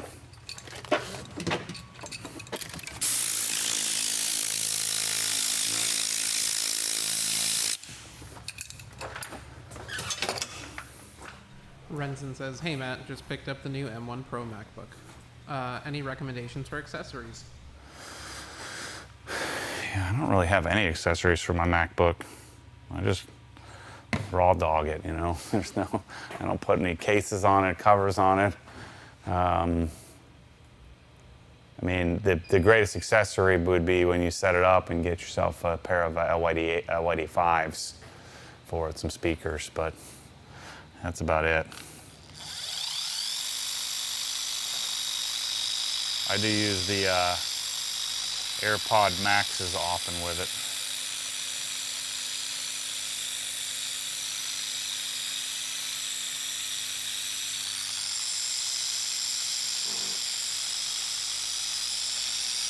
So now when I come to this, I don't know if we'll be on camera then, but when I come through and finish this front clip here, finish polish it, I won't get the 1 inch out here. I'll just 3 inch this whole thing and just try to get the bulk of it. Because Jescar finishes down so nicely, it doesn't leave a lot of haze and issues behind. I find that worrying about trying to get every crack and crevice when this is going to be covered with paint protection film is not necessary.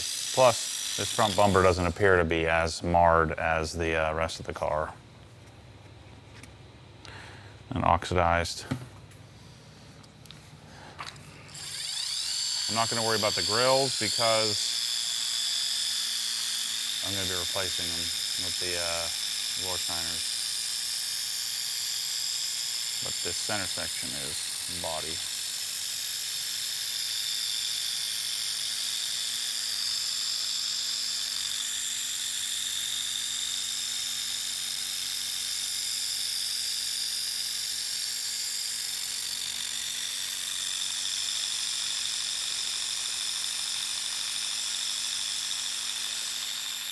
The other thing to keep in mind when you're doing small areas with a pad like this, you generally don't need to make as many passes either because of how aggressive this is.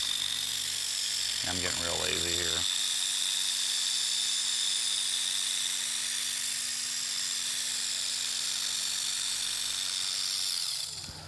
I'm gonna do this. I'm not worried about this or that. Dion says, currently studying mechanical engineering in Greece and having a hard time staying focused and productive in college. What's your method to get out of these phases?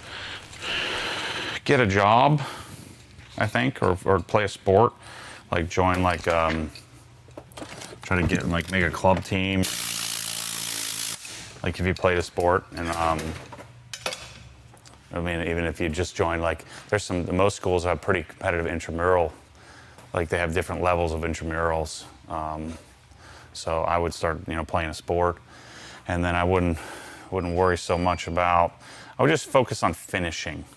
I wouldn't worry so much about grades and all that because it really doesn't freaking matter unless you're chasing, the corporate path, because then your grades will matter a whole lot. Like if you're chasing internships and things like that, where it's a competitive environment.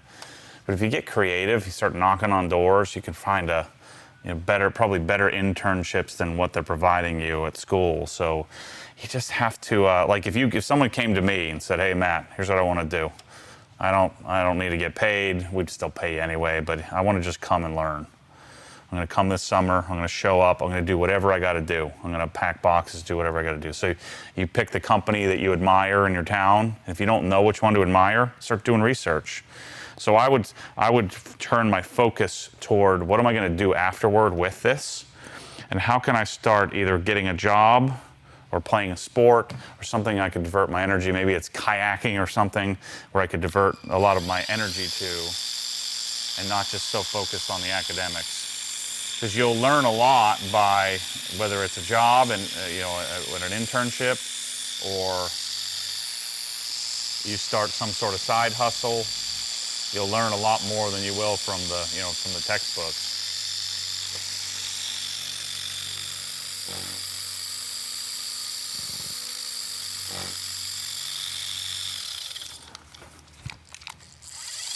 But figure out how to get into something, get obsessed with something that isn't mechanical engineering. It would really help if it was consistent with what you're working on in school. Like with me, selling high-end electronics was relatively consistent with, the electronic, the DSP focus and things that I took, concentration as I was in, when I was setting up my curriculum path, the courses I was choosing to take. Like for example, Villanova, when we started to get into our junior and senior year engineering electives, they canceled they had a course called audio engineering, and they canceled like my year. They decided we're not going to have an audio engineering course. And so I petitioned, convinced enough of my buddies to take it with me, and I talked them into re-offering the course. So sometimes it can be helping steer your curriculum path and not just accepting what they say you have to do, but figuring out what you actually want and then asking for it. And teachers and good educators love that kind of stuff when kids do that.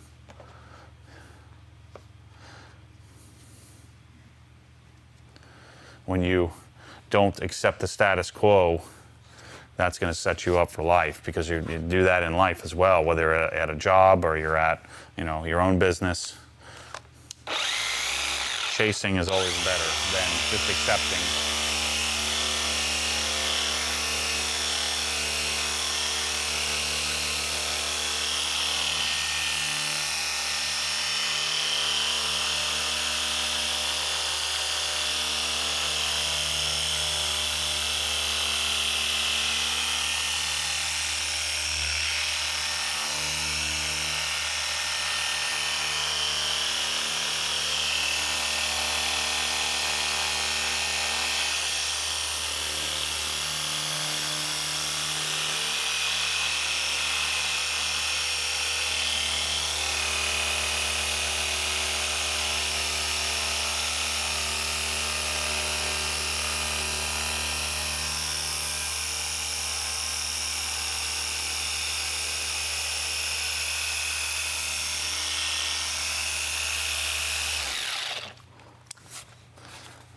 Pretty good. Let's see. Oh, there's There's a pretty nasty scratch right there. Actually, it's not a scratch. It's like a little stress mark from them probably pulling the cellophane off the front. We'll see if we can improve it, but I doubt that's going to come out right here. So that can also happen from the paint wasn't fully cured, and then they put the I mean, this paint probably cures in 24 hours or less, maybe 6 hours, but there's still some hardening that happens over time with any paint. So I bet you they put the plastic on and peeled it back off, and that probably created a little bit of a stress thing. The GT4s, GT3s, they a lot of times have a lot of weird imperfections from the cellophane they put on the car.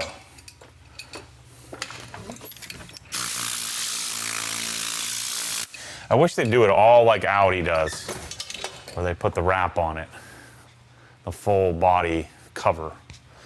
I'd pay for that. If that was an option, I would absolutely pay for that. They don't put the cellophane on, cover the whole car. We'd have a lot less imperfections than we do now.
Nope, not coming out. So this is an instance where I can look right through the polish and see it. Why don't we do this, Mike? Why don't we stay live? Just set the thing up on the tripod, and I'll just polish, put some headphones on and polish, and then we can maybe come back like in an hour and chat about where we're at. That way we don't have to stay, I don't have to stay on, and you don't have to keep holding the camera, but we can stay live. It'd be kind of fun. Yeah, we can get people to drop their questions maybe.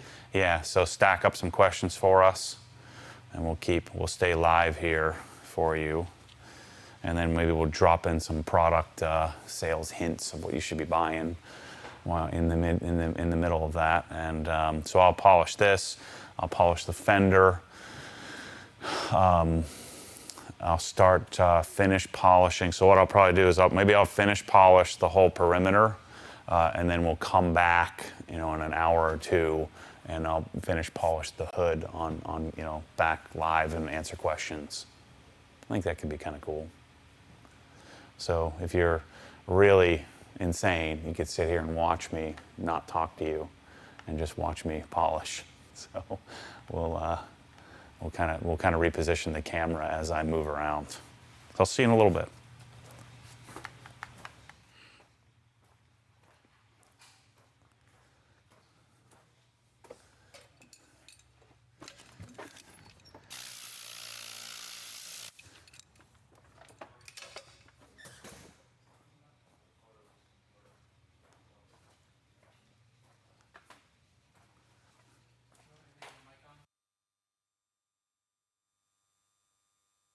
Or something.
All right, still rolling through here, doing a custom install system. Who just called me? Why did I recognize that number from somewhere? So I'm working on finish polishing. I'm halfway done with the front bumper here. So like I was saying before, doing the finishing is much less critical, you know, so because you're not doing any correcting, we're just kind of jeweling up, and some of these little tight cracks and crevices really it's not critical that we get every square inch. So I do use the 3-inch. I don't really worry about getting the 1-inch out for this task here. But I do want the front bumper to look good, especially up here where you can see it. So I spent some time on that.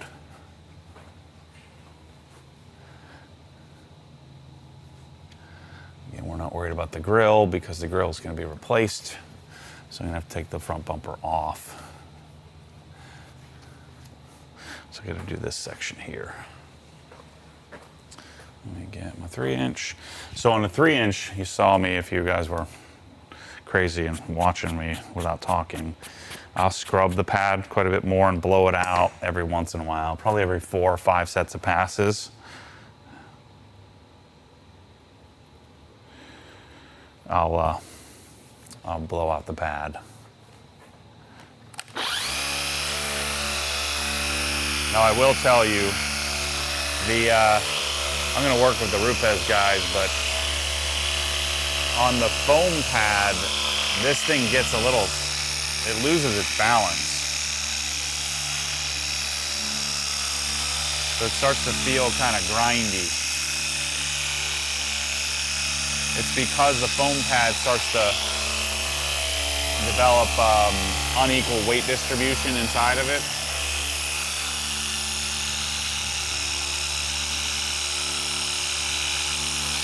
So just know that your HLR isn't broken. I tore mine apart. I really shouldn't. I really didn't need to. Just to see if there was something going on here. But you'll notice it in your hand, a lot more vibration with the 3-inch foam pads on this thing.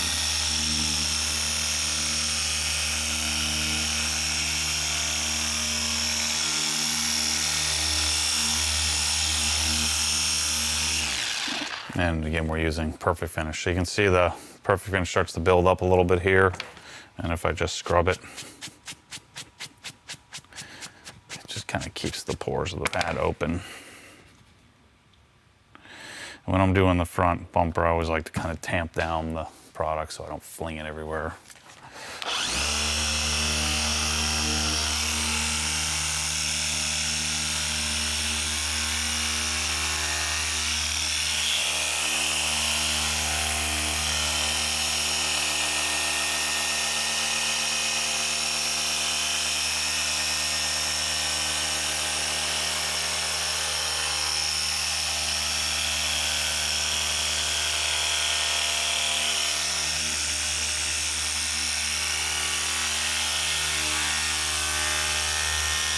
Come on, spin, spin.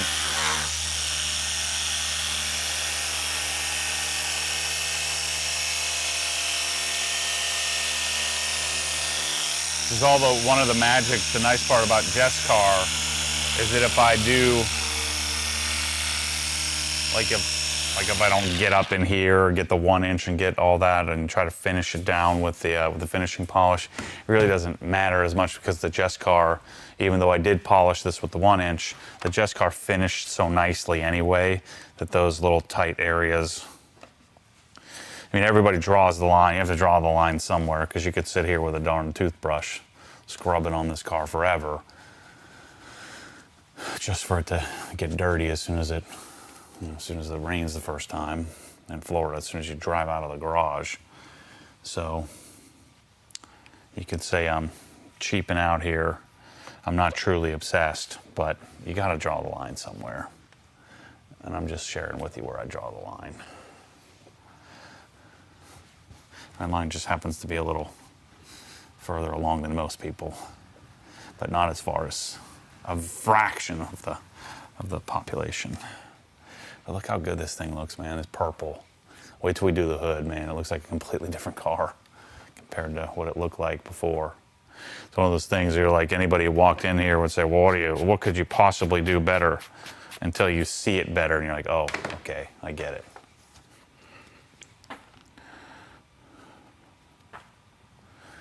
Let's do this here.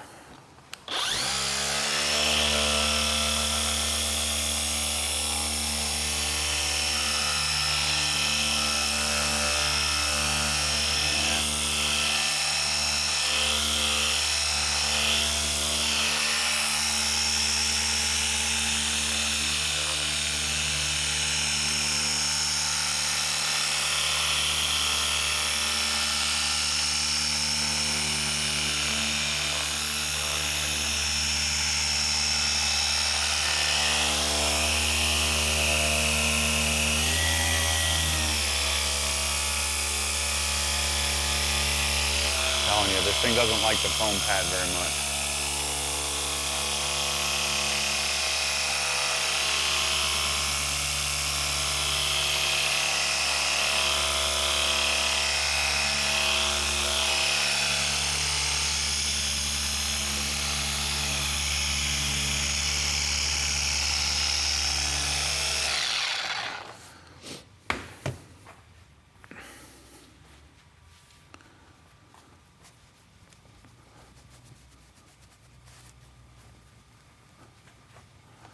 So the fender, I'll knock out with the big pad.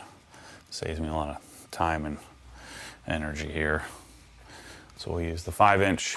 By the way, this puppy's still rolling 3 bars on the 5.0. So I'm telling you, battery life.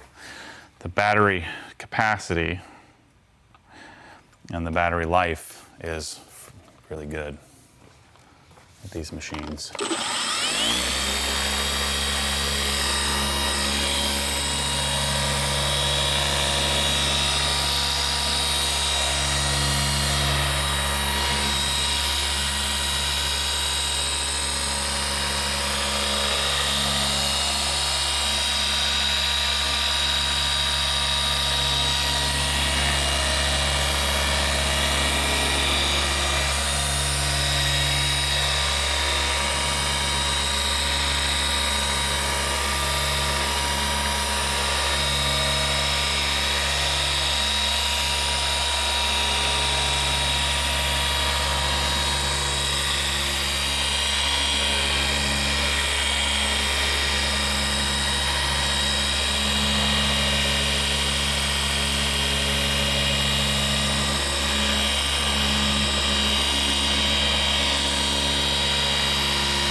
Remember, our edges don't really matter as much anymore, so I don't have to, I'm not yelling at you edge, edge, edge with the finishing. So we've done all our work to get the scratches out.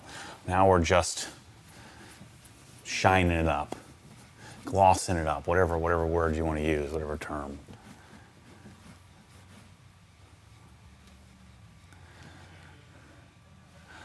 It's the whole reason why I bought this car, was for this moment, you know, for this finished polishing of the hood that we're about to do here in a second.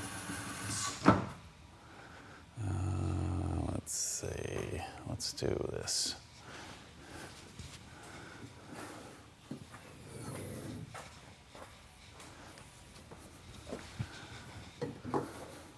Wally wants to know, HLR 75 and the Nano use the same batteries by any chance? They do not. Different batteries. You can see them here. So here's the HLR. There's the Nano. 18 volt. What are these? 10.8 volt. No dice there, bros. You aren't that lucky. But notice, I'm not even like, I've been polishing here for hours and I've gotten sidetracked a few times, but I mean, I don't have to like get crazy about worrying about the batteries. I mean, that still had two and a half bars left, bubbles left. You know, so the battery life on all these is pretty incredible.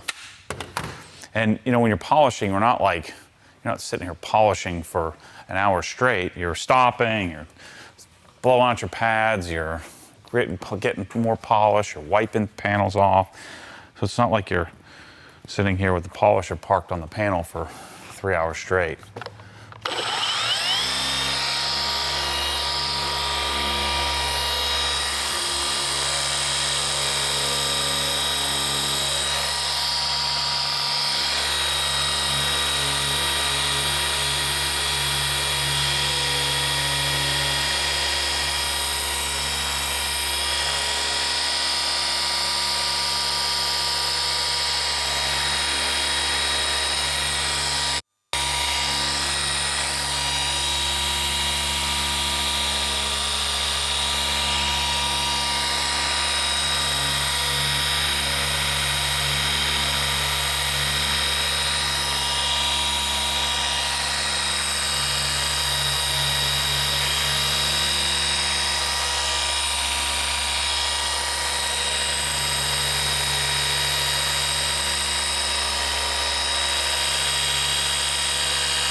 Now comes the fun part. Now I get to do the roof, or the hood.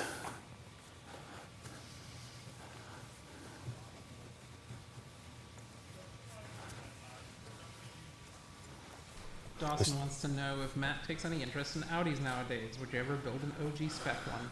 No. Understeer machines. Not for me. Maybe an R8. I mean, R8 would be cool, but... like a little... Yeah, no, I'm not an Audi guy. I've had several of them, but they're also not friendly to us car enthusiasts. The dealers like to TD1 cars, mark them as we don't service your car here. Ailey wants to know, does the battery weight on the Milwaukee polisher throw off the balance or help it? I think it helps it.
So you can just keep rolling.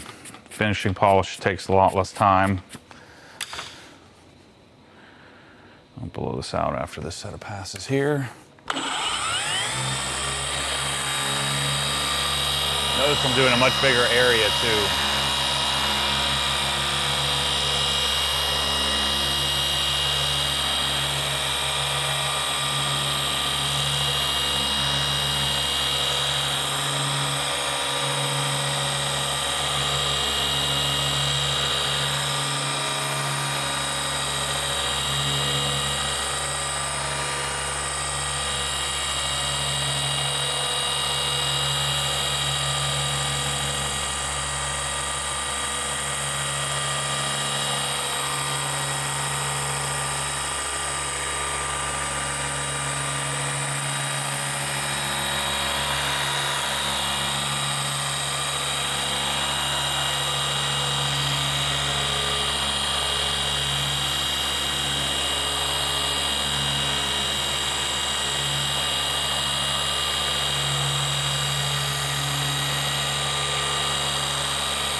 I'm going to lay your gratification here and not wipe it yet.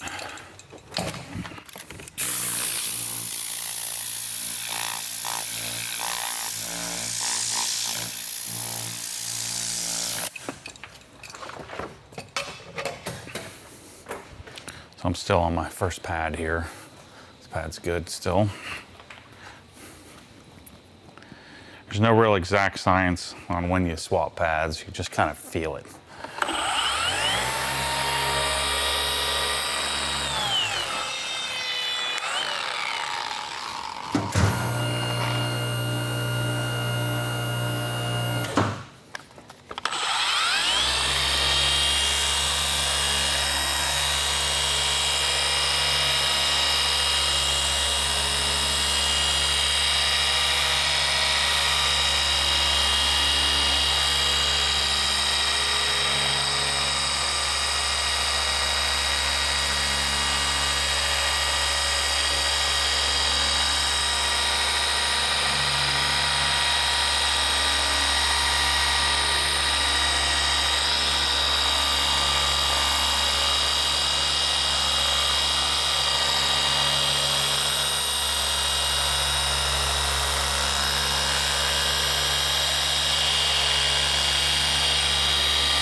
So notice earlier I had the hood propped and now I don't. See, the reason why, you know, there's a difference in height here. So if I was using a microfiber pad with a more aggressive polish, I'd be digging into this whole edge here all the way up, you know, because the hood is slightly recessed.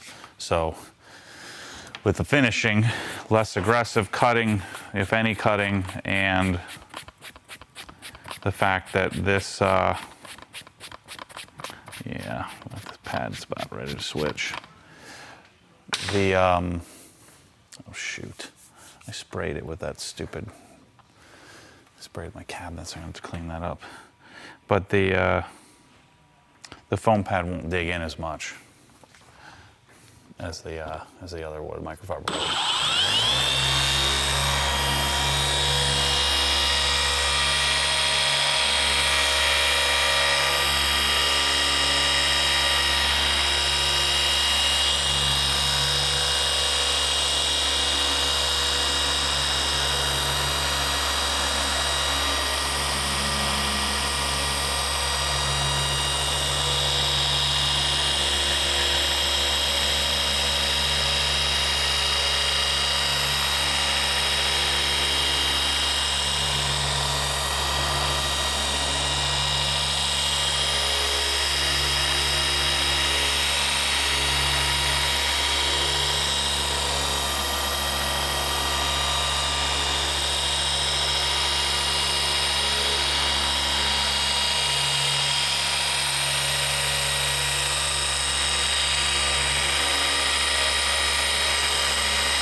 wipe it off. Let's see what we got here. Let's bring it down a little bit so you can see a little better. This is the fun part. This perfect finish wipes off nice and smoothly and then leaves behind, especially on this purple, something frickin' special. Yeah, that's good. That's real good. When I start whispering, you know it's good.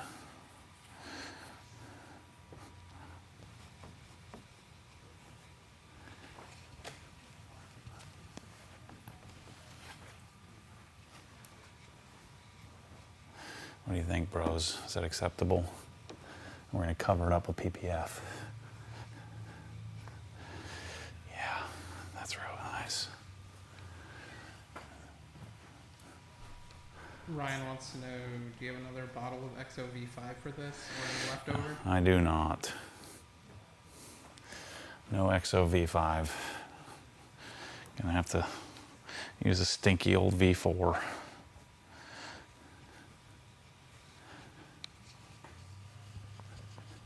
Frankie wants to know, how many pads will you use just on the front clip? Well, I've only used one of each size. Let's see, I've used 2 3-inch and 1 5-inch microfiber pad, and then 1 3-inch and 2 5-inch foam pads. So you guys can add that up for me, whatever that was. Oh, and then 1 1-inch microfiber cutting. Holy moly.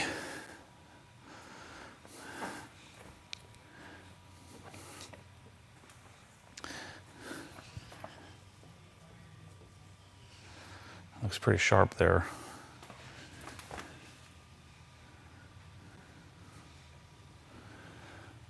Let me do this side over here. And then the whole front clip is done.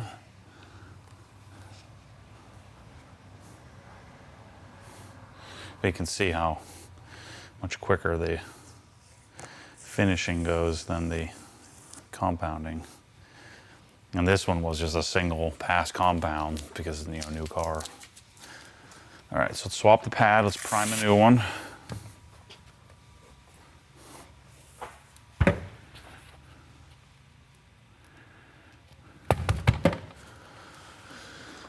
Some perfect finish. Make sure you're shaking up perfect finish periodically. I find it tends to get dusty if you start to get the product separating a bit. So I shake it up every hour or so.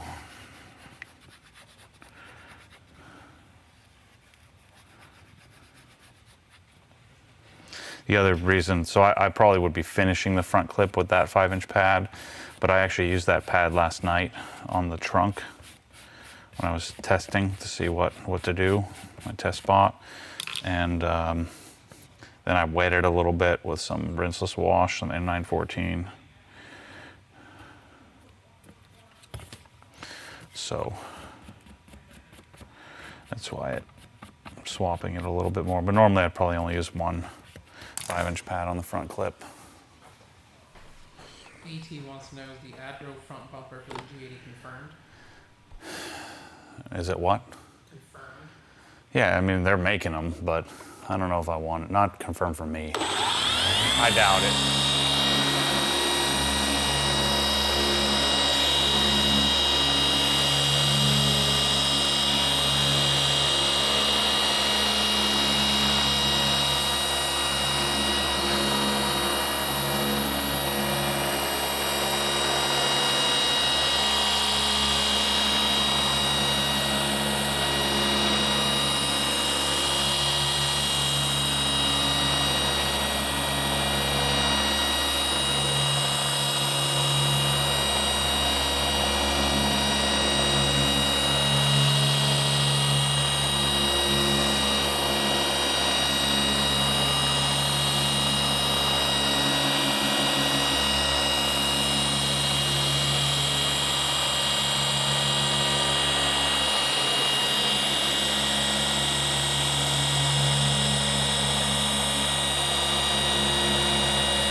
I always blow the Rupes pads out after the first pass, first set of passes, because it gets all the little bit of yellow dust out of the pad.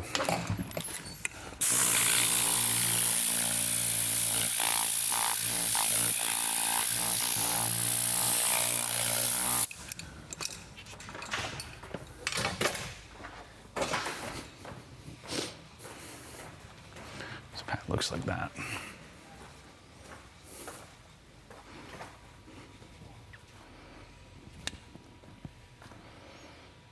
A bit of that.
Yeah, I think what I'll probably do, I'll finish this up here, get some lunch, maybe, and I'll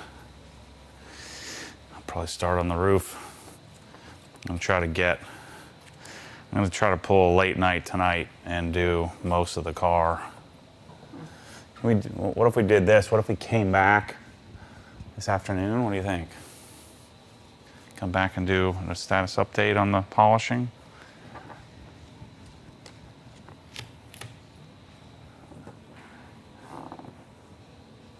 Let's just finish the hood here so we can call this front done. Wow, that's freaking nice, man. This color is awesome. Really awesome.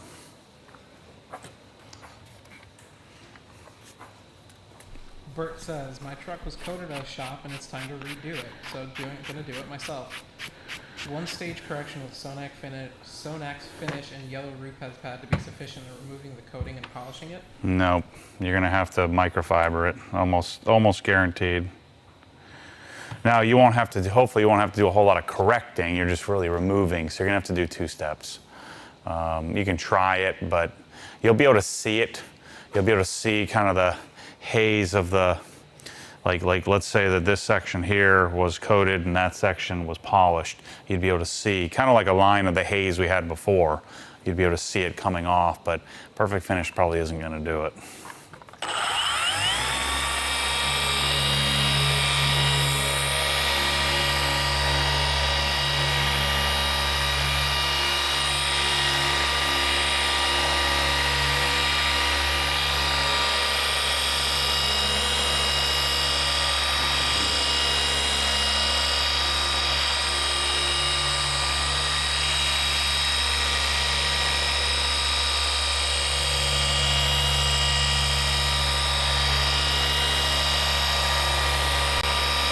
I'm getting greedy here.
Let's pull this tape off.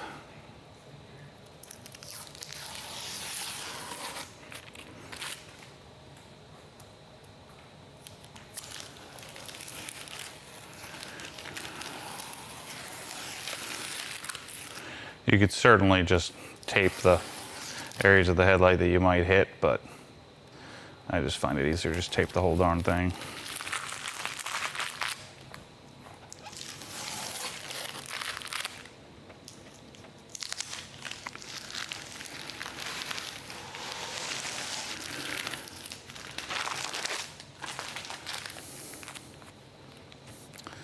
So let's see, I started this at like 8 a.m. What time is it now? 1? Had a couple little side tracks. So the front clip of the car, where's my phone? Let me see what time it is.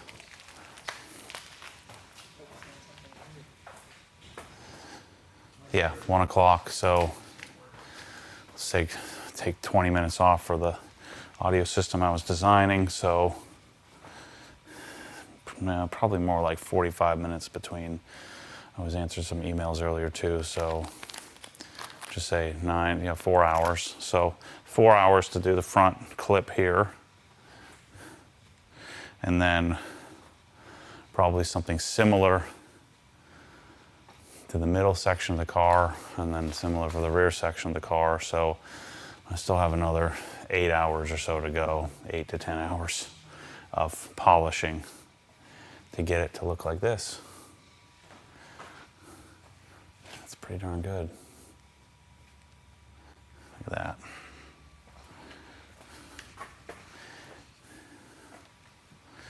That purple is something else, man. Wow. That's great. Yeah, so I think maybe we'll come back to you at like, I don't know, 3 o'clock or something like that. I'll check, you can check in on me. That'll help motivate me to keep moving, otherwise I'm gonna quit. I can't quit, I gotta keep going. I gotta get this thing done. Because Wednesday it's gotta go down to Tampa. So all this perfect polishing is gonna get all covered up in some plastic. But having it corrected underneath will ensure that you don't see anything through it. Not that you could anyway, but I should probably take the badge off.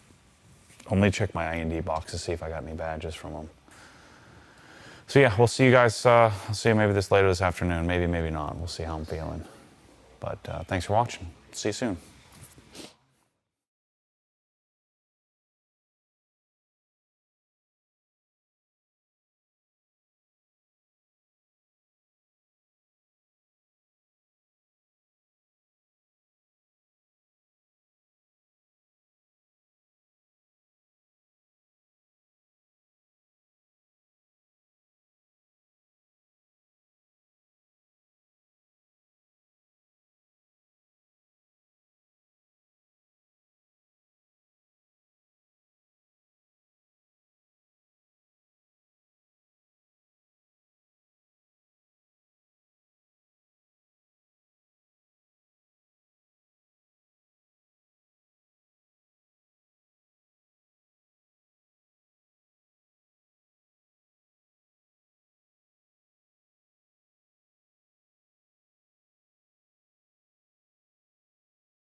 It's terrible. Terrible. Awful.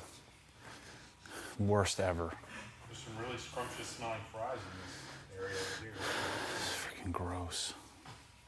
Oh, you don't like the chopped up steakums and the American cheese? Yeah. Steakums are way better. Like, how hard is it to make a cheesesteak if that's like what you do? It's like there's two things. Before the cheesesteak. Yeah, I was hoping it wasn't. Back and forth.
Hey, Mike, what's the plan for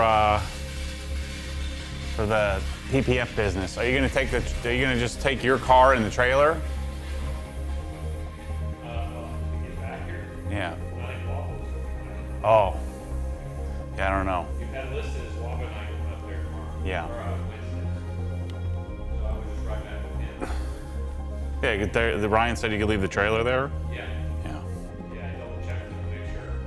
Otherwise, what we could do is I could follow it up with my big truck while we drive my truck. But if he's waiting, so Yeah. Oh, whatever. I don't care what you do. I was just thinking, well, shoot, I need to somehow get back here. But then go back down there to shoot it. film, they'll have to film. And then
water etchy.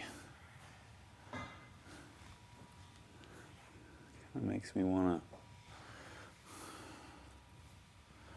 try something else on here. Oh, hey, everybody, we're back. I ate the worst knockoff Florida cheesesteak I've ever had in my life. I was excited. I found a new place on DoorDash. Gross. I ate like half of it. It's like $32 or something. Yes. $32 disappointment. For gross fries, and I ate like a quarter of a gross cheesesteak. Anytime you order on DoorDash, you're paying, quadruple because They gotta get their money. yeah. But I'm, can't go anywhere. I'm busy. I need him to bring it to me. Yeah. I mean, it's good, but there's like a, I don't know how to explain it, but there's like an oxidized looking dotty haze on this whole roof. Protective layer of film. I don't know what's up with that. I mean, it's pretty perfect otherwise, but I don't know if I just try hitting it with something a little heftier. Let me just see what happens. I really don't want to spend 5 hours on the easiest part of the car. Boss wants to know, have you tried any Built Hammer products yet? Not really. Just the paint prep stuff, which I like a lot. But I will be here shortly.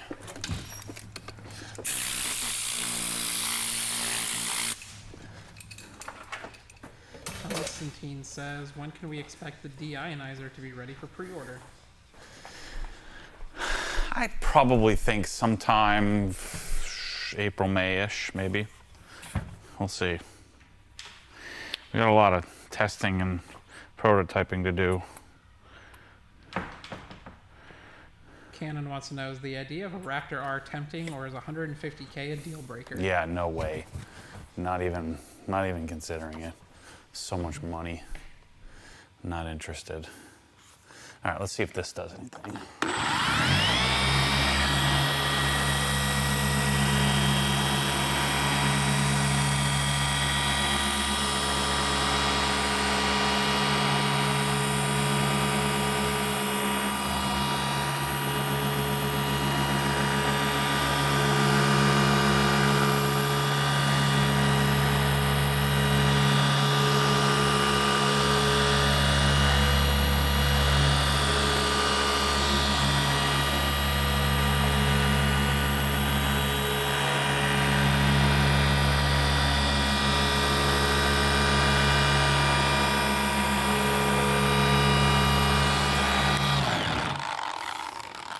There's like I don't know if it's the paint or if there's something on it. Let's see here. Oh, well, I guess I'm gonna have to do that because that took it all off. Wow. All right. Yeah, there's like a oxidized looking quality going on here, and that took it all out. So, start back at the beginning.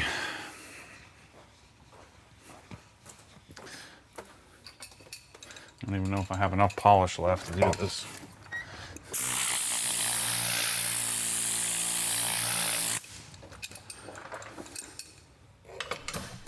Chad wants to know, does Matt still like the Solo battery-powered sprayer? I don't see him using it much. Yeah, I like it. I just used it the other day. I was cleaning my wheels. I don't use it often, but I do like it. And I only have like one of them with waterless wash in it.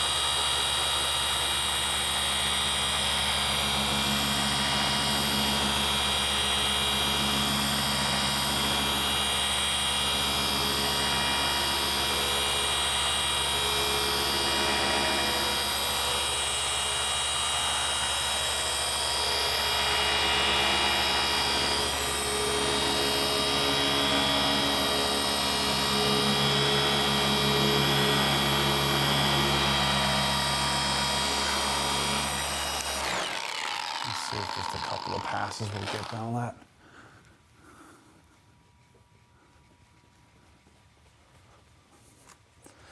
Just thinks I got to do the whole thing again. At least I got all the defects out.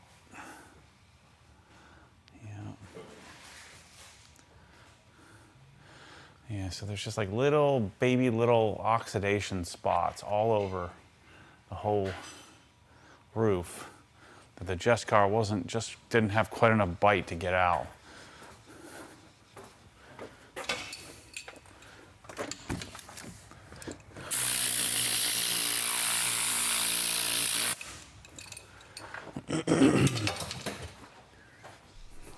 Austin wants to know, how has Black Friday been in terms of sales? Better or worse than expected?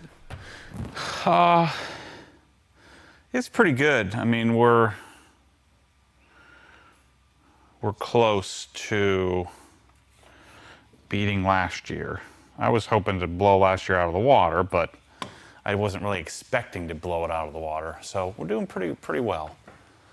We're a few, like we got an outside shot to hit a $3 million month, so that will be cool.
Bert wants to know, another rookie correcting question. Can I just tape off my PPF on my hood and correct, polish, and recoat everything else? Or will I need to remove the PPF and get it redone too? No, just tape the edge of your PPF. You could polish the PPF if you wanted to, depending on what it looks like. Just tape off the edge. Be careful when you remove the tape. And just polish around it. So if your PPF looks good, then there'd be no reason to replace it. Matt says, not for you to buy, but what do you think of the new Civic Type R? Yeah, I haven't really even looked at it. You're like 15th person to ask, and I still have no interest to go and look it up. So not a good sign for me liking it. Yeah, I just don't know much about it. I don't know if this is really, it's helping it a little bit.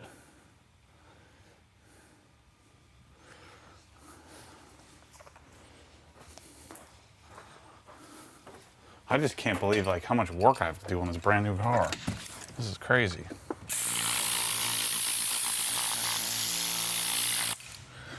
Let's hope my GT3 doesn't need this much rubbing on to get right.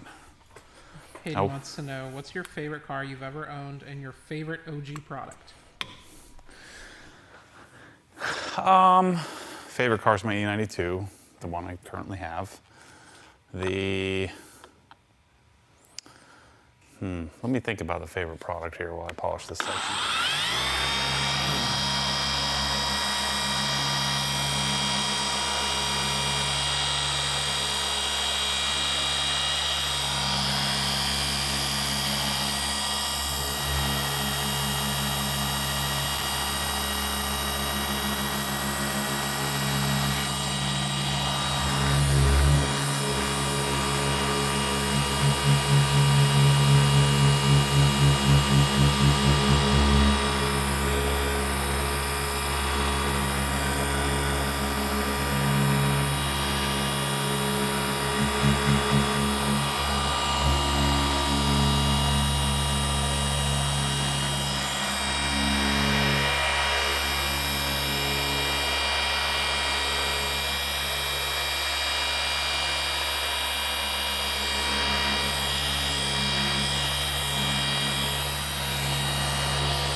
Yeah, I think favorite product is 1322, like Krenzla, pretty sure.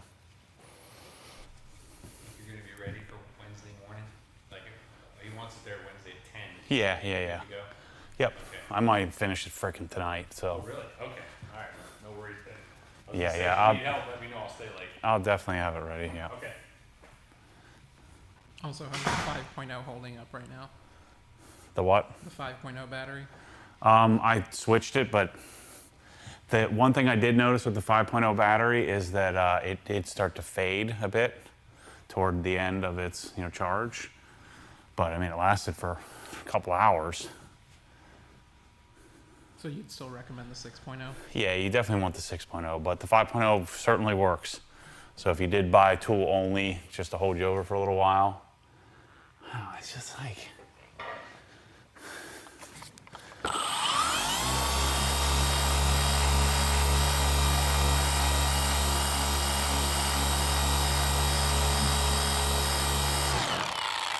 The problem is I don't even know what I'm polishing. Like, what is that? Like little dots. And it seems that this is kind of helping.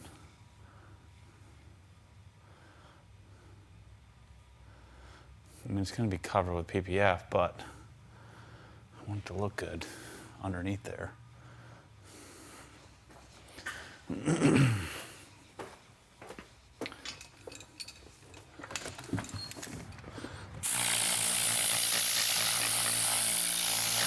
Like, it reminds me of the dots that I got from the overspray of can coat.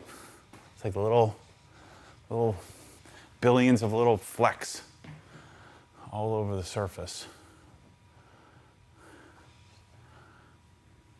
Like, here I got out completely. So, I mean, I don't know, I can't tell if it's coming off or not.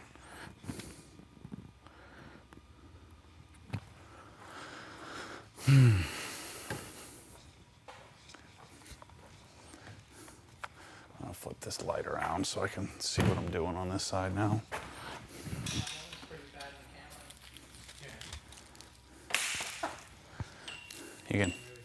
You can see the dots? Yeah, right in the light. Yeah, it's driving me crazy. But it seems like some of it's coming off.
It makes me consider, like, well, do I need to just do a third pass? Will that help? Mason wants to know, what's Matt's reasoning for not doing a pre-soak or a foam on the car before power washing? So the disadvantage of using a snow foam or a pre-treatment is that it attacks the surface. So if you're using a pH neutral soap, then you're wasting your soap, you're wasting your time.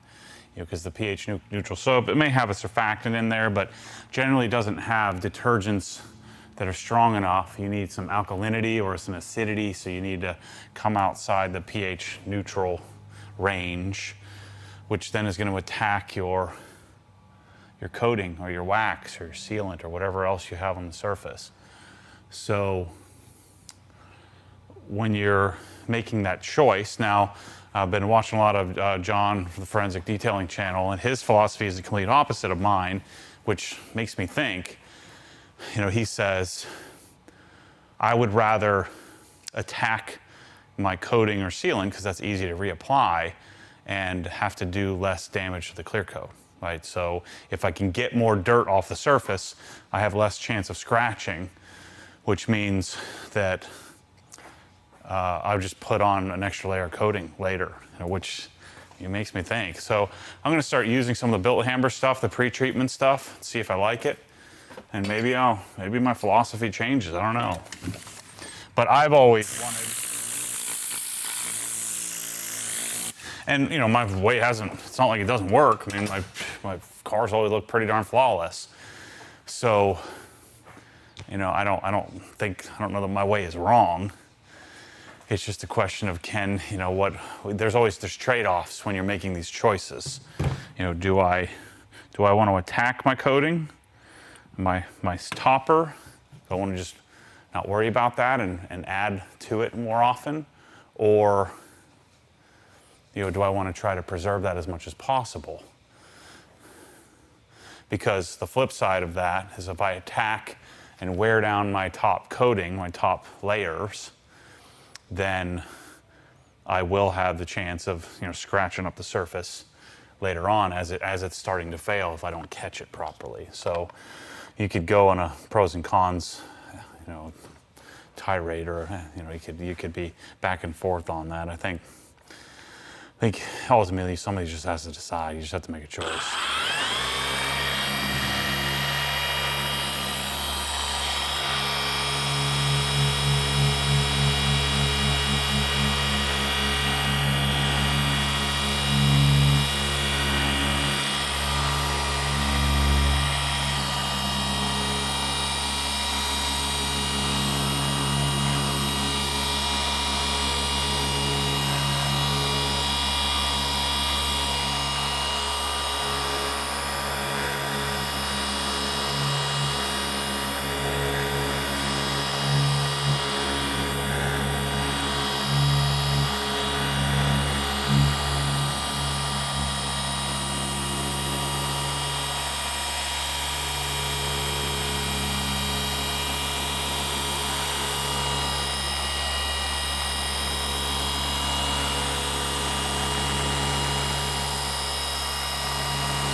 Bryce Thomas over here in Yarn says, wouldn't you mostly be attacking your LSP and not your coating?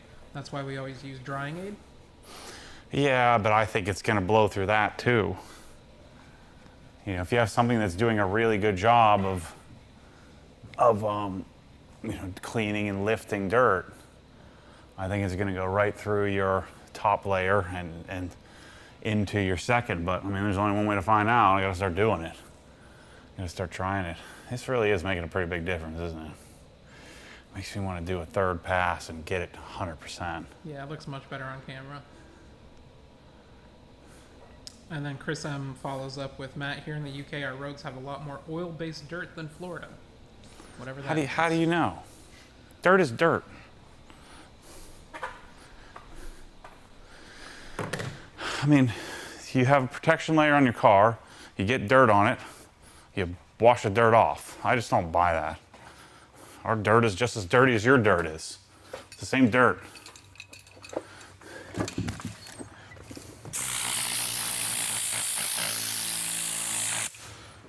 Now, if you drive through some oil, I guess, but I don't know. I just don't buy that European dirt is better than Florida dirt, or worse, or whatever you want to call it. It's just dirt. Why would it be different? And then Mike wants to know, how would you polish a hood that's got like 20 rock chips? It's a BMW X6 in flamenco red. How would you what? Polish. Yeah, same. You just polish over it, and you're going to rip out any of the, if you had any like touch-ups or anything, you're going to pull those out and have to retouch it up. But you would do the same. You know, it really wouldn't affect you at all. You just polish the heck out of it, just like normal.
Yeah, it sure does look a whole lot better. That was worth it. Worth the 30 minutes of extra. Now it's just got me guessing, second guessing. Can I just not see that in the purple paint? Or was it unique to the roof here? Wow, yeah, that's a whole lot different. Still got a bit of.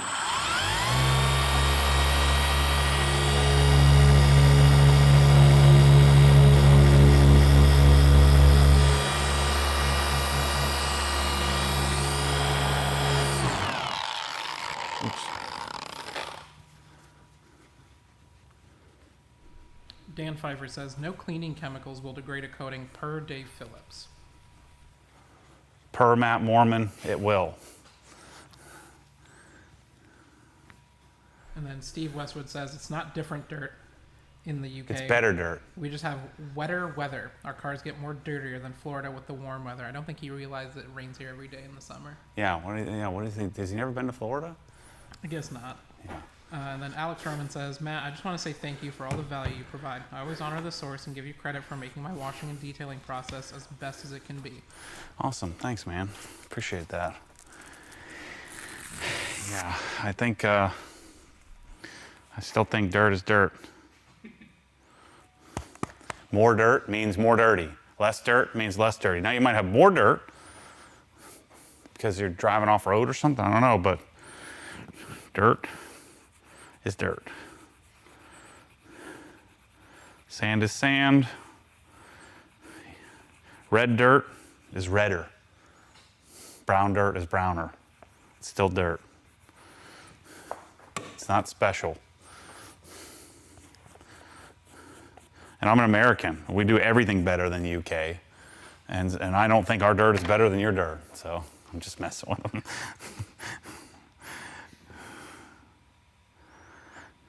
Oh yeah, Sean G also mentioned this earlier that his car also came pretty gunked up after delivery. Yeah. Dang it. I think it's coming back.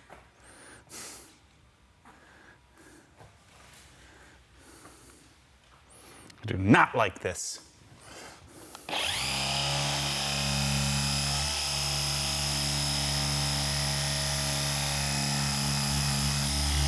Spin.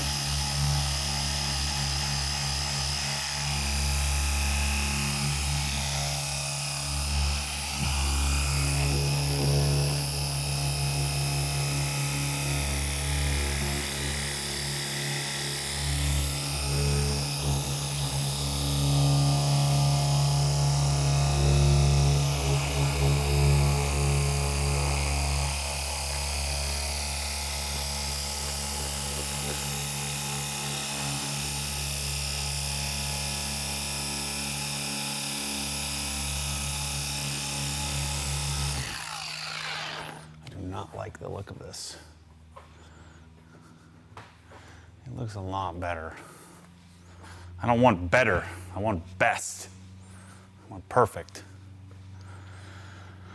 It just ain't, I don't know if it's in the cards.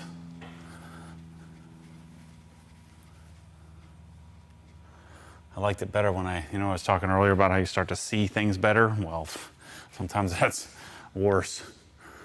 Yeah. I'd rather not know.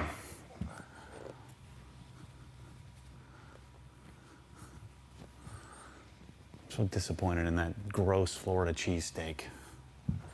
It's just, how can you be like a cheesesteak only place and not know how to make a cheesesteak? I'm not looking for them to like be better than like Pat's or Geno's or Jim's, but it's just, make it at least decent. It's gross, like inedible. Do you have a favorite out of those three? I like Jim's. All right, we're not looking at it anymore. Don't even look. It's as good as it's gonna get. I gotta pee. I drank all that Pepsi. It's gonna be my last soda for the next year. I don't even, oh my gosh. I hate it. These dots. What do they do to my car?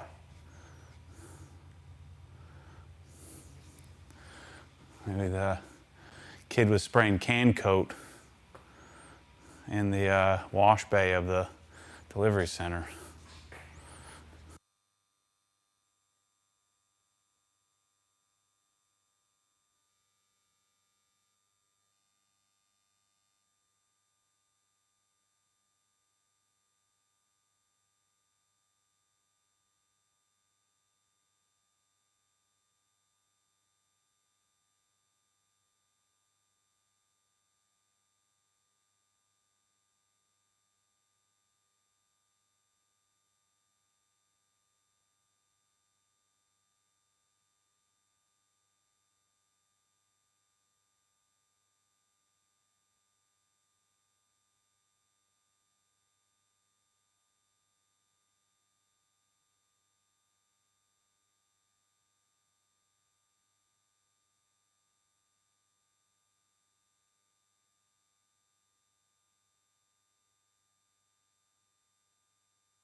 I'm gonna stop. I'm gonna leave it there. Well, there's Todd from Rupes wants to know when to come over. I was supposed to wait for them, but okay. So let's do all this stuff here, because I can't see any little dots on this surface. At least I don't think I do.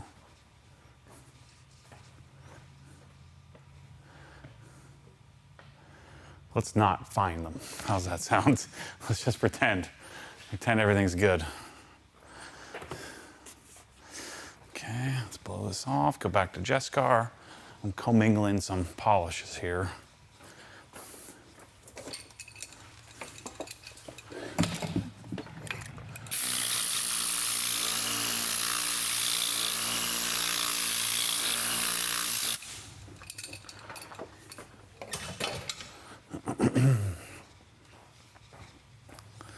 Okay, where's my Jess' car? Here it is. And let's do this side first. David says, hasn't BMW carbon fiber panels have had some quality issues? The sun can be brutal. I think there's been some delamination and stuff on some of them, but I don't think anything major. And a lot of those issues were probably from improper care. Some of the issues.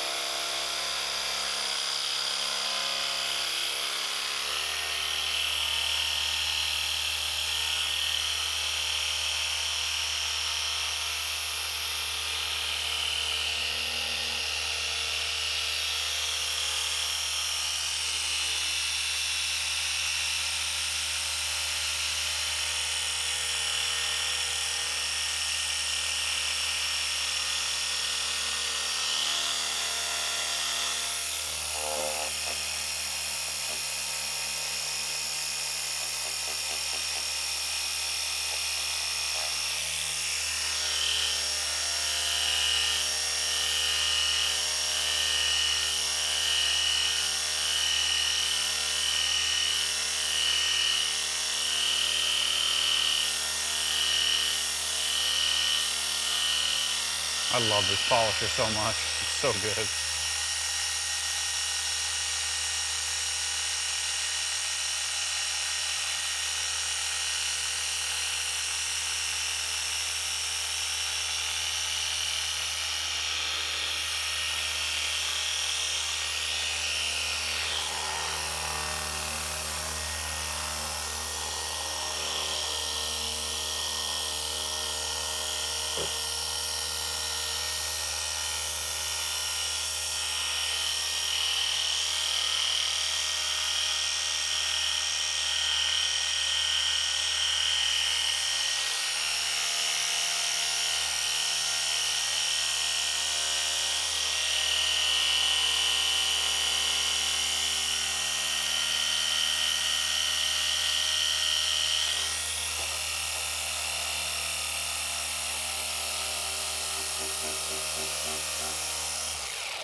This, blow this off. Tom says, PPF going on those piano black door trim pieces. Ryan doesn't like to do those. So, I mean, I really should. Maybe I can talk him into it. And then At least Steve those asks, pieces. have you tried Auto Glim? If so, how do you rate it? Auto Glim? Yeah.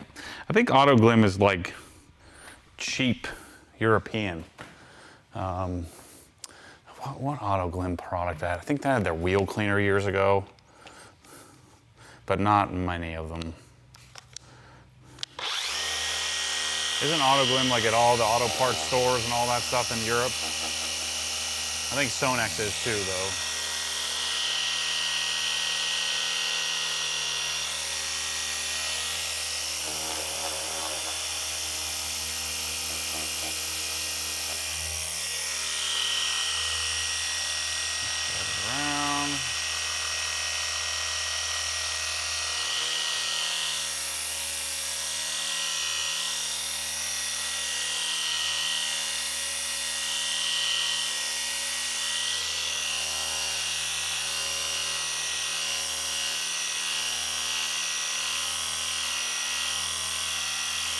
Remember, edges. Just come back and do it at the edge here.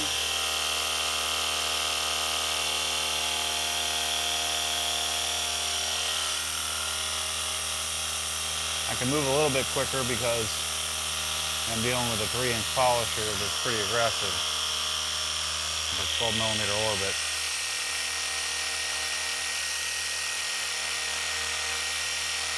And generally, this shadow line doesn't need to get hit too hard. It's pretty soft.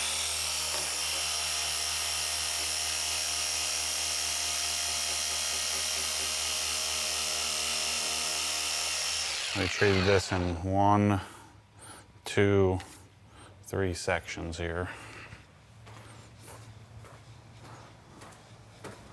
Yeah, I mean, this polisher is way better on the microfiber, though. It's just better balanced.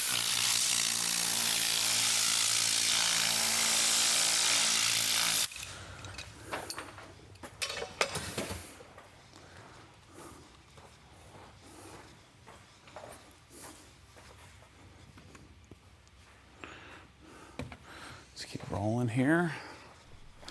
Tom says, how about another old Honda as an upcoming giveaway car? NSX CRX S2000? Yeah. I don't know. How about a new Honda, like a Gen 2 NSX? I want to do a GT3 is what I want to do.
You know what I think all that stuff is? I think it's clear coat overspray.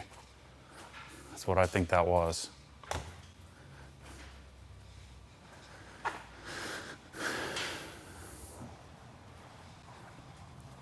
And now that, you know, it makes sense that maybe they don't make these all, they don't paint the car all at once. It might make sense. I'm gonna go softer on this. That maybe just in the production facility, they didn't do a good job of separating painted from unpainted.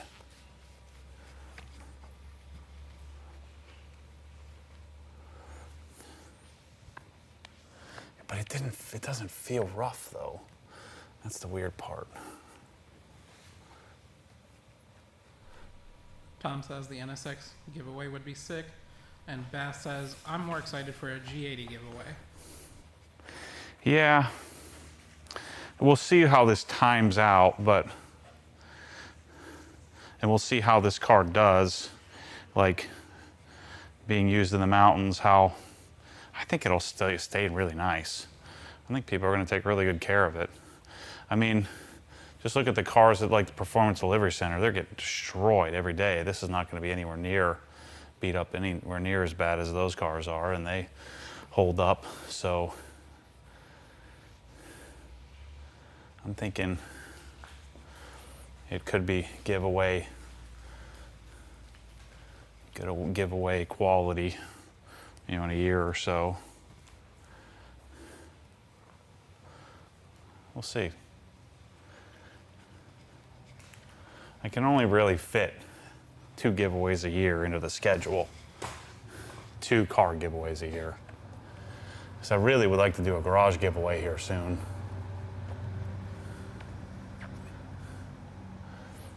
I need to figure out some giveaways where it doesn't cost me a lot and I make a lot. That's what I need to do. Yeah, but if I buy a Honda, I'm going to spend 200 grand on it. Steve wants to know, is there another make of car other than BMW or Porsche that gets you excited? Nope. Oh, Lotus. A Lotus Emira. It's really interesting to me. I think that thing's gonna be cool. Cameraman, are you able to show us any before and after shots? Haven't we been doing that the whole time? Hasn't been like the whole That's the whole string. the whole thing? No. I don't trust it.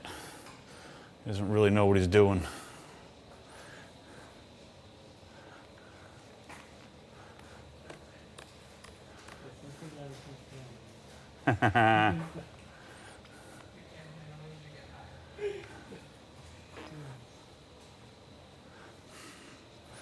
Okay. Let's keep working this other side. I don't really like doing the pillars. Not a big fan of it. Looks pretty good though.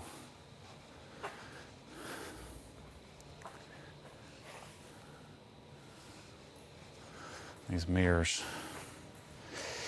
Yeah, it's gonna be good to have PPF on the mirrors because they're gonna look janky if you don't. Stop looking, stop looking.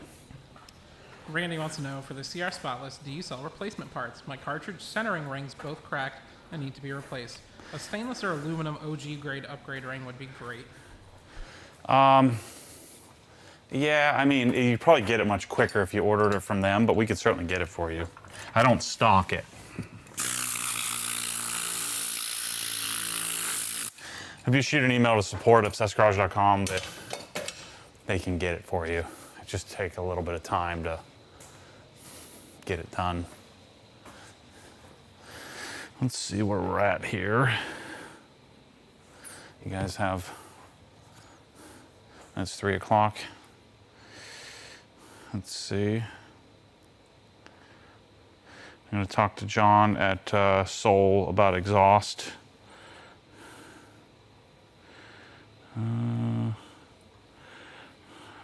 owe $1,500. Let me forward this to Chris so he can pay it. I'll just screenshot it. Mark wants to know, is the power node enough to power Evoke 10s for apartment use? Yeah. I mean, it's not ideal, but it'll certainly sound, pretty good. So yeah, definitely. Let me message this to Chris so he'll pay for my transport of this car here. It's $1,500. It's a lot of money, but made it so that I didn't have to deal with it. It just showed up. Okay. Sometimes it does this where it, Jesus. You can tell I'm running out of polishing juice here. I just told Mike I was gonna finish it today.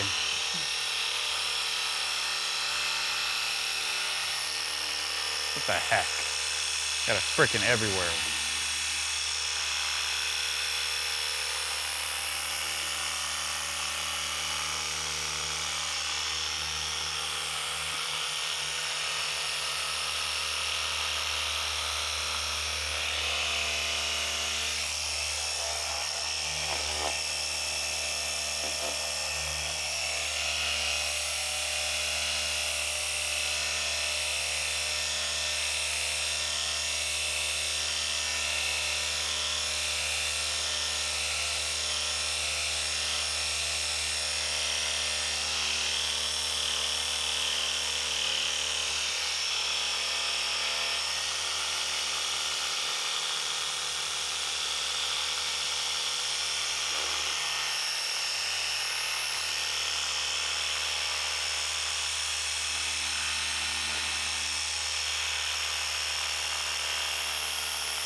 Yeah, this is about the time where I start to really regret my life decisions.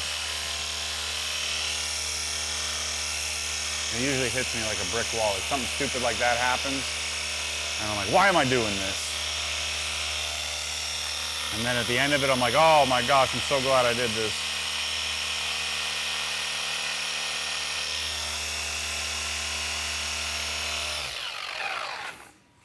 Tired of walking over and blowing out pads. Oh. Bert wants to know, is Matt coating this car with XO and CSL? Yep. I think I'm gonna do CSU on this Crystal Serum Ultra.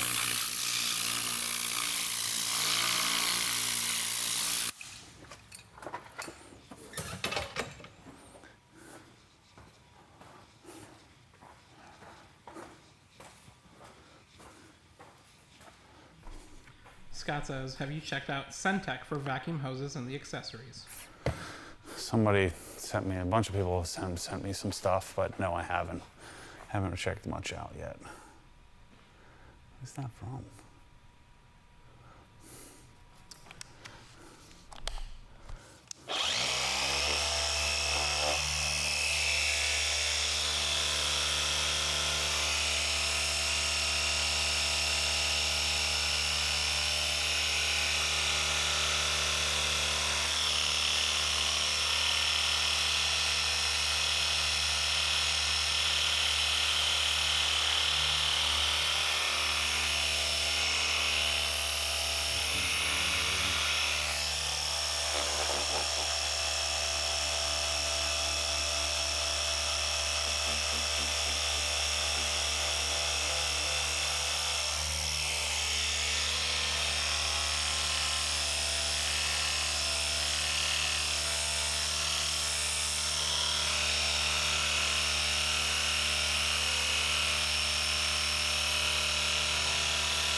So this microfiber on this black trim it mars the crap out of it.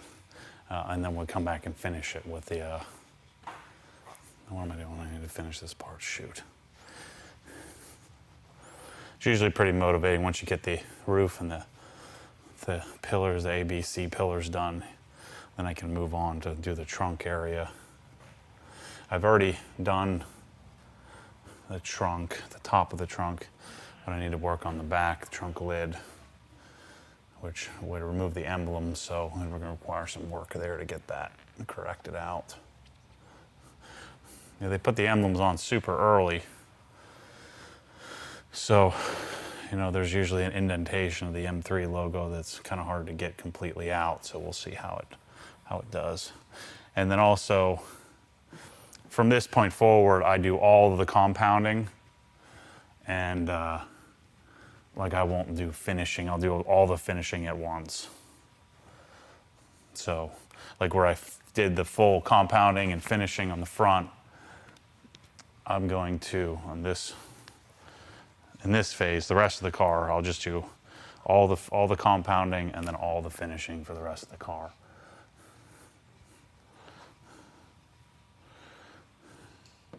Walker's Reflections on Instagram says, we need Matt's thoughts on the new Milwaukee wall pack-out system. New cabinet system?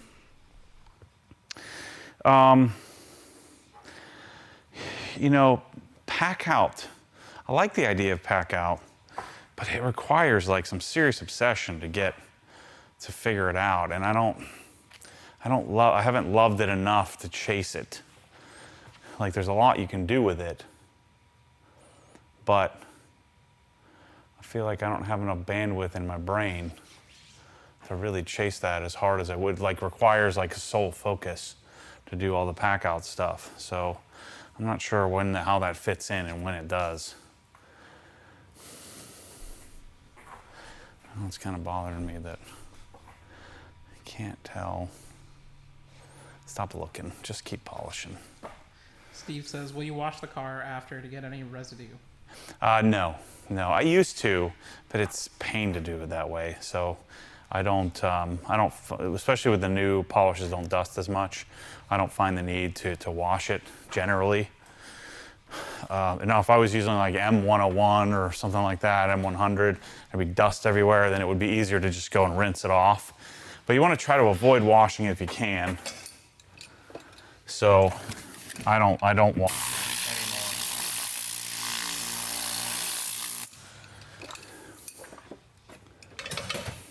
So we'll just do a full wipe down with CarPro Eraser. Ross says, can Matt elaborate on why he prefers RibTrax Pro versus the Smooth? The problem with the Smooth is the dirt sits on top of it. So I think like 50% of the benefit of Swiss Trax is the fact that the dirt goes underneath it and disappears. So you lose that benefit when you do that, or a large percentage of the benefit. So your floor doesn't stay as clean with the Smooth with RibTrax. So the rounded edges are what makes the dirt disappear. It falls underneath it. So that's the main reason. And it's not really a big issue. You can roll stuff on it just fine. I think it looks better than the Smooth version.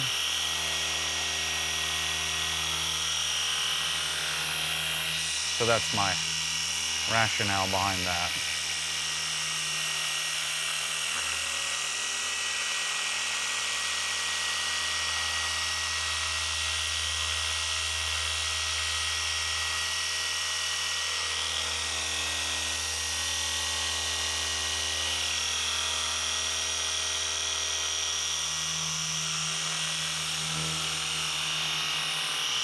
Now, I'm going to 1-inch the rest of the shadow line trim here. Notice in this phase, I'm not really checking the shadow line. I found that if you chase this too hard, you'll blow through it. So I want to improve it to whatever this level of polishing improves it. And I don't want to start micromanaging it, because if I do, I'll end up polishing it too much and have to replace a bunch of it. So that's been my philosophy on polishing this stuff, is that I generally just keep it simple, don't go too aggressive. Tom says, what is the most unique product you use? Bead maker? We don't offer that in the store anymore, but... I don't know. That's a good question. I was going to say OSPO. Probably Wolf's glass sealant.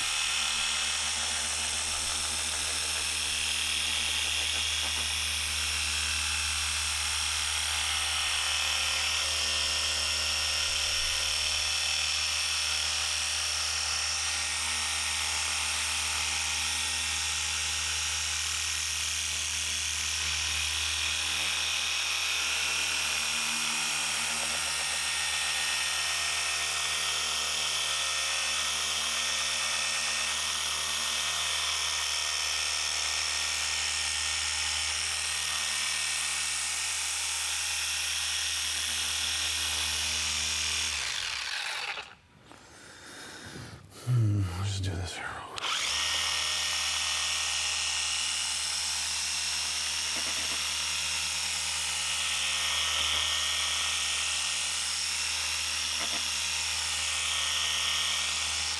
I do this when we do the door. I do have to do the windows, but I'll probably do that. I'll do that at the end.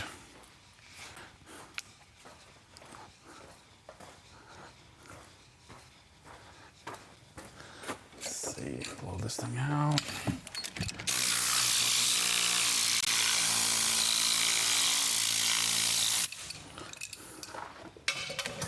I have to do this side. Edmund wants to know, when is the GT3 touring coming? It should be here in about 2 weeks, 3 weeks. So very soon. It's on the way. You ready to have a Porsche back in your life?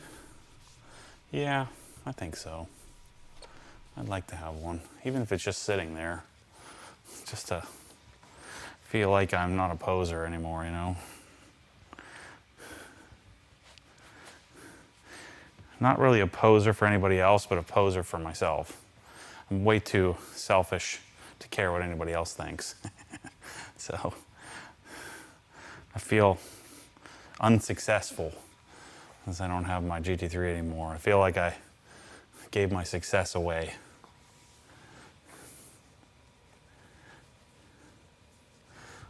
I really, really want a 997.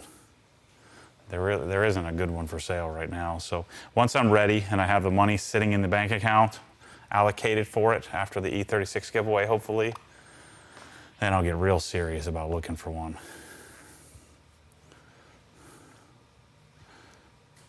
And I have a sneaky suspicion that one will just pop right up right when it's the right time. This. Darren says, thanks for the fast service and shipping on my order, and the website keeps getting better. I would like to see pictures and details of all the garages you designed for others. Yeah, that's part of our plan on the design page, would be to have a robust example subset. Oh yeah, we're rolling here. We need 150,000 more to get to 3 million for the month. That'd be cool. I don't know what that means, but it would be cool. Okay. Looking for something specific? I need a torx bit to open up some ICSs. Torx, what, do you know what size? 20? Maybe a 20. I do the stubby, because I don't have any of the bits open. Yeah.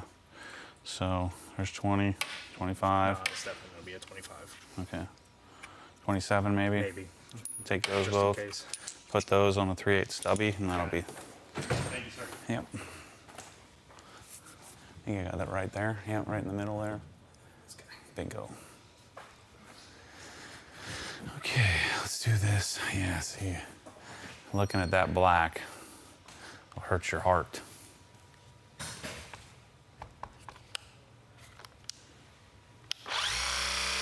So what you'll see here, you see all the little marring.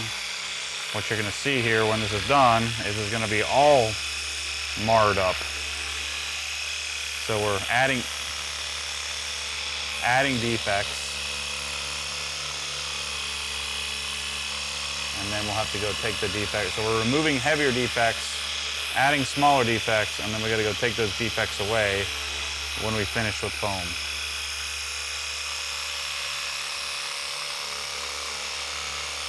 You can see it here. See how it's all hazed up?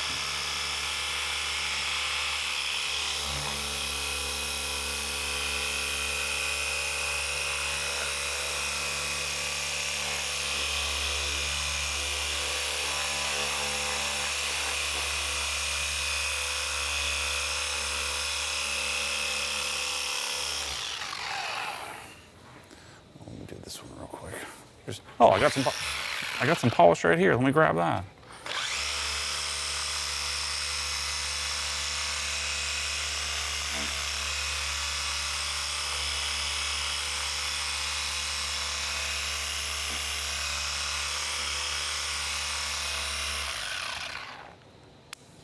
I'm telling you, you're gonna see this thing fling some crap in my eyeball here at some point.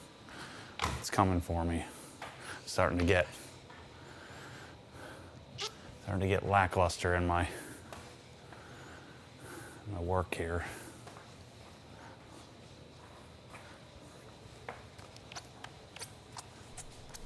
Baz says, I saw lighting solutions are in the store. Are Cree LEDs becoming more available? No, it's 12 to 16 weeks. It's terrible. So if you want them, and you do, place your order and wait. And wait and wait. So yeah, these lights in here, they're freaking amazing. All right, so we took all the main defects, but see how nasty and hazed over that is. We'll address that when we do our finish polishing, which will be normally 2 weeks from now, this time in a day or so, sometime tonight or tomorrow. All right, so let's work on the trunk. Here's an example, let me see if I can show you this, of the difference between the finish left behind from the Rupes polish. So see this here? This is from the Rupes polish compound. The rest was from Jahre. So Jahre finishes a whole lot nicer, but it's not as aggressive. So I've already polished this, I've already polished this. I need to do the doors, I don't want to do any of this. I think I need to shut down the live stream and put my headphones on, otherwise I'm gonna quit. Can't quit. I've got to get a really solid dent in of this today.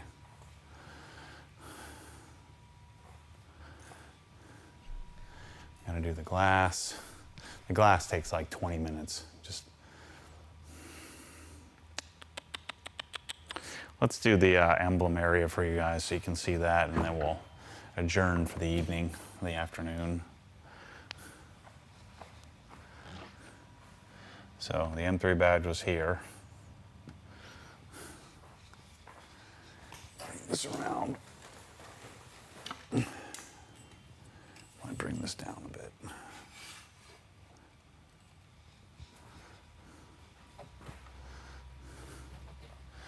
Yeah, so M3 badge was here, and then the other badge was here.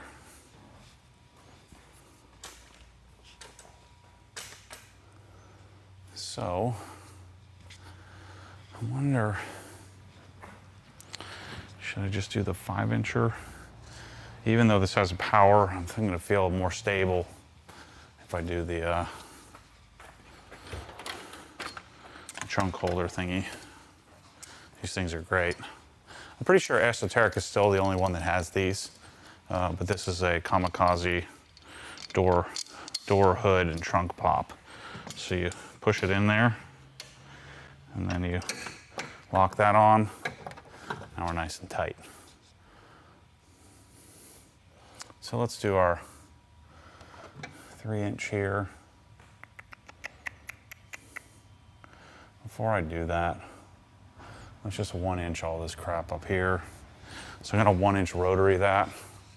And since I'm rotarying it, I wanna do wool. And I don't have a freaking wool pad. I'm gonna Have them next door, but I don't want to go get it. So we'll go yellow wool. D-Man says, for real, I'm looking forward to rent that in Helen. It's going to be awesome. I mean, I'm telling you. Whoever gets a chance to go there and rent this thing, it's going to be freaking sweet. Especially if you don't have one. And then Nick says, bros literally got everything. It's kind of that's the plan. This is gonna make a mess.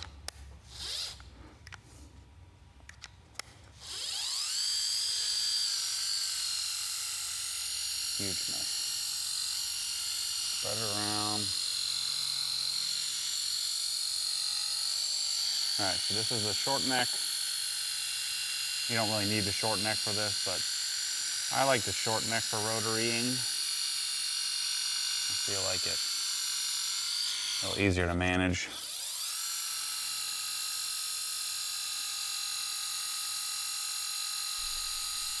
Mike says, how about Destination OG in Canada? Canada? Yeah, that's part of the plan.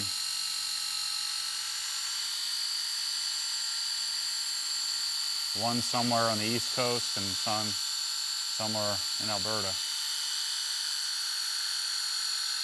I don't think I could stomach BC and like Vancouver.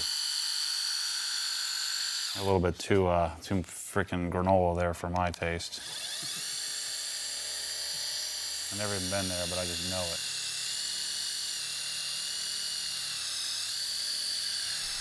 Did Matt pay any markup on the M3? No. Sticker, baby. Otherwise, I wouldn't be freaking buying one.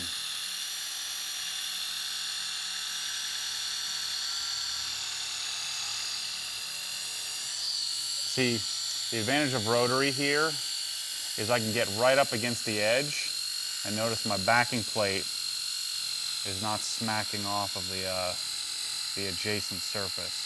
Because if I was doing DA, you know, the thing moves back and forth, and so it smacks into the nearby surface. If you're gonna do this kind of edge detail, you'll wanna do this first, because the rotary will leave a lot more of a defect behind. And so now when I follow up with my 3-inch here, it won't, it'll clear up some of that haze before I go to, the finish polish will take this out too. But if you're gonna do edge work like this, I think it's just better to do it first. So you do that section first, and now we can tackle the big area. Oh yeah, that looks real nice. Nick wants to know, what's Camera Guy's favorite spray sealant? I guess Whatever. that's your new nickname, Waba. Camera Guy. You use drying aid, right? Okay. Here, the guy that wants to be porn off.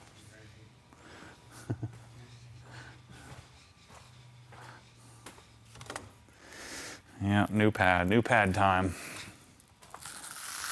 David says, Matt looks like a dental hygienist with that small polisher.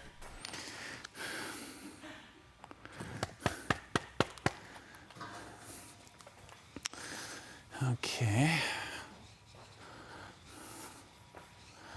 The Jets car. I think I should just go right to something heavier here. I need it. Let's go. I think I got enough DA, course DA to do this. Actually,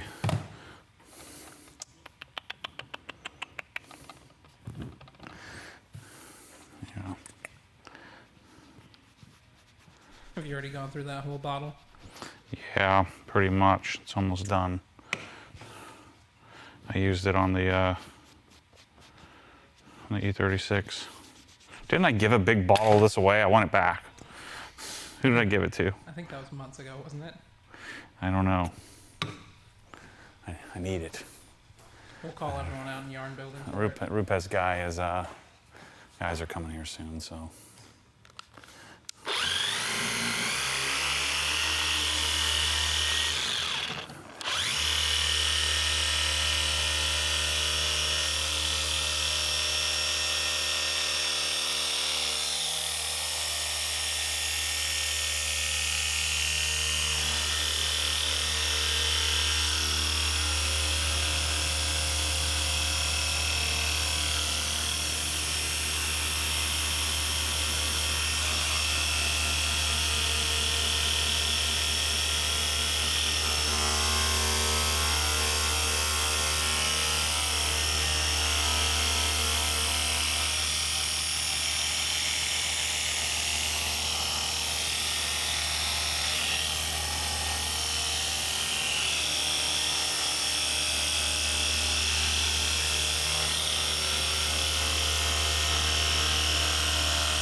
See what we got here.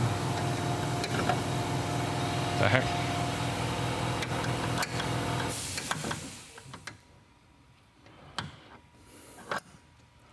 Shoot. It's gonna fling everywhere.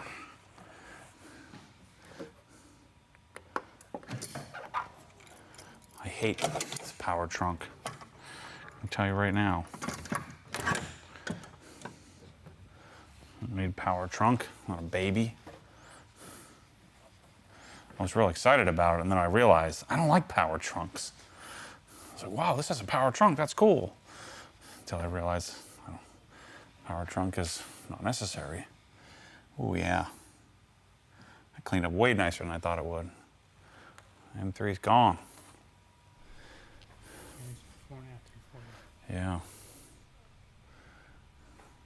Does it also have the wavy foot thing to open the trunk? No, I don't think so. Yeah, I think we got it. Surprised. I thought I was gonna have to hammer down on that sucker. All right. TT wants to know, is this paint considered hard or soft? In medium. It's not either.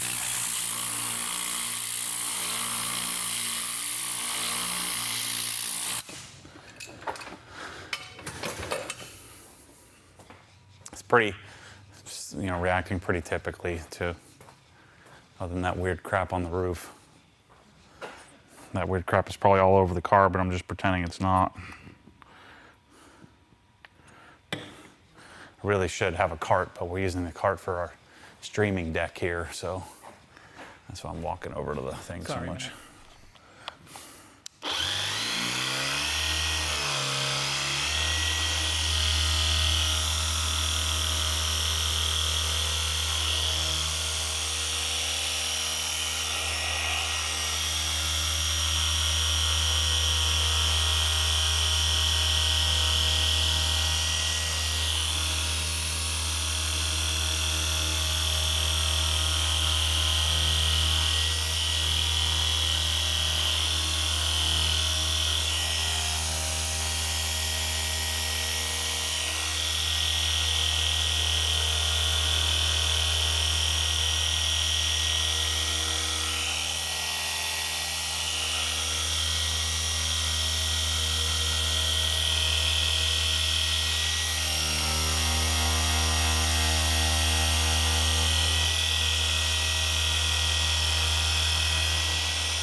What do I do with my towel? Here it is. I think I'll go back to Jeff's car for the bottom part. Oh yeah, that's good. So we won't be doing any PPF back here. Yeah, it's real nice. Guess we'll all stay the same. Can't wait to put the IND badges on this puppy. It's gonna be awesome.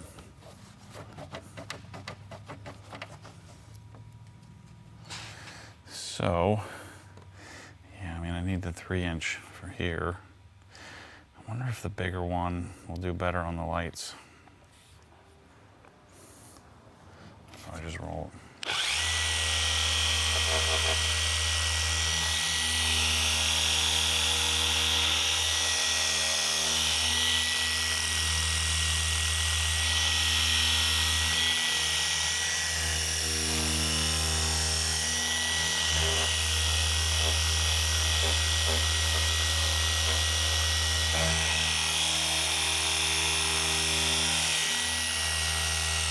Taillights generally don't have any UV inhibitors or the UV clear coat that the headlights have, so you can almost always polish taillights.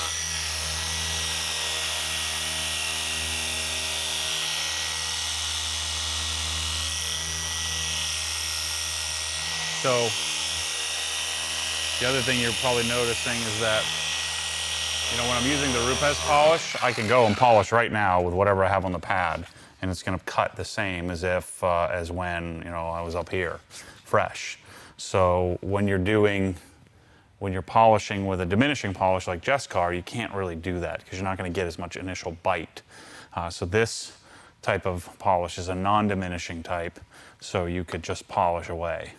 You know, so like I could keep moving across panels, but with a diminishing polish, you don't want to do that because you're not going to get the same finish throughout. So that's why I was able to had enough polish on there to just kind of knock out the lights real quickly. Lights they're always super soft, so they'll correct right out in seconds. Let me put a little piece of tape on this. I don't like how it looks when you beat it up.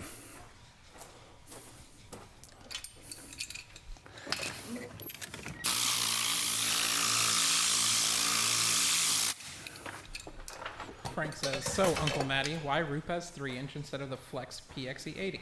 PXE80 sucks donkey balls. It's just a freaking sissy machine, you know? You can't, you know, it's not a good 1-inch, it's not a good 3-inch. I think there's an aftermarket company that makes 2-inch backing plates for this, so I think that might be the sweet spot for this. The reason why I'm keeping it is they have a little snake thingy that you can use for underneath your door handles that I'm excited to use it for. But now with this guy, I never have a use for this, really. Barry wants to know, what towel number is Matt on? I think I need more towels. Not that many. That's 1, 2, 3, 4, 5. 5 towels. I think you want at least 10 of each. So there you go, Barry. Order more towels. Especially now. Cyber Monday. Yep. Brandon wants to know, if I've never applied a coating before, what should I try first? CSL XO, for sure. Super easy. You can't mess it up. Wipe it on, wipe it off. Make sure to get a second set of eyes. Somebody watching what you're doing. They don't even have to know what they're doing. Just look for extra coating to remove. And then Blake agreed with you, and then he says Matt has a ton of videos on the full process. Yeah, super easy. We're gonna make, this winter, we're gonna make a bunch of videos of like pointing directly to, here's what you need to do. You know, all of this stuff has been answered, but it's deep, deep buried in hundreds and thousands of hours of footage. So we need to extract that and make like a how-to series.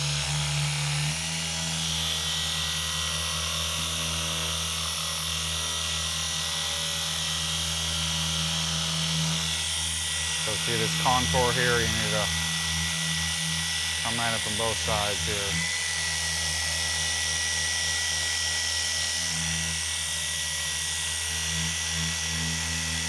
Just use some common sense when you're polishing this kind of stuff. Try to keep the pad rotating and move it around, whatever you need to move it around to get the job done.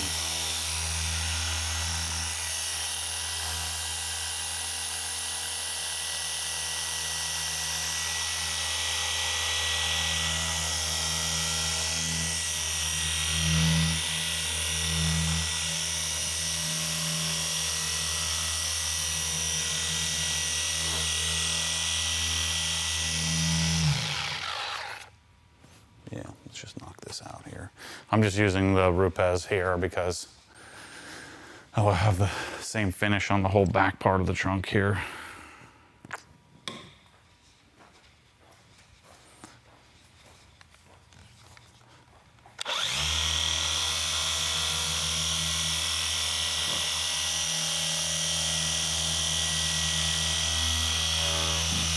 The other advantage of this kind of polish is you don't really need to spread it around either, because it's going to cut the same start to finish.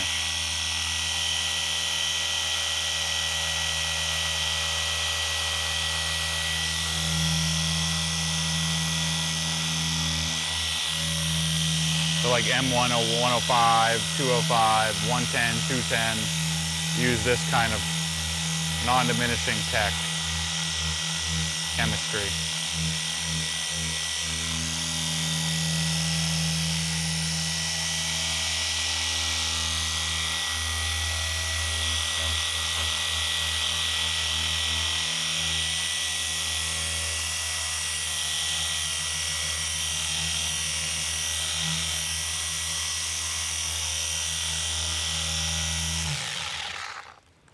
Turn it off. I got a bad feeling about getting sprayed in the eyeballs. Ryan says, do you think future Rupes cordless 15s will have the same design? I think they probably will. I don't know if that's going to be good or bad. Right now it's great on the 3-inch. And then Randy says, 2-inch on the PXE80 is great, but I'm still considering going with the new Rupes. Maddie has sold me on it. Only concern is, will it hold up when I toss it after the on-trigger flings me? Yeah, it might. Telling you, the first time I used it, I wasn't turning it off, and it got frickin' destroyed like 10 times. Looked like I'd been in a war. Had it all over my frickin' face, all over my clothes. Brad says, I put XO on my new Ducati on Matt's recommendation. It's great and very easy to use. Wait till you see XO V5. It's even easier to use and works even better. That's what's on this little cutie behind me. Little baby Techno. He was dead to me this morning, but what is that beep? Batteries. I was in here the other night trying to find out what that beep was. Driving me crazy.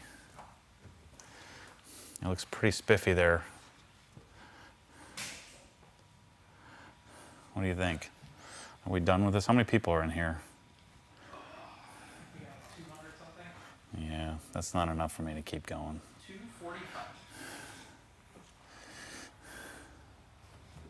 I mean, I'm going to keep polishing, but I want to be able to yell and scream. Oh wait, I do that on camera the whole time. Should I do an outro, pepped up outro again? Here, I'll give you one last question. Hit the limiter. D-Man wants to know, any plans to update the polishing package with the new cordless options? Yeah, definitely. We'll have a cordless, Maddie recommended cordless package. We got so much to do. She's stressing me out. So many things to create, so many things to improve, even just in what we already have. It's a blessing and a curse.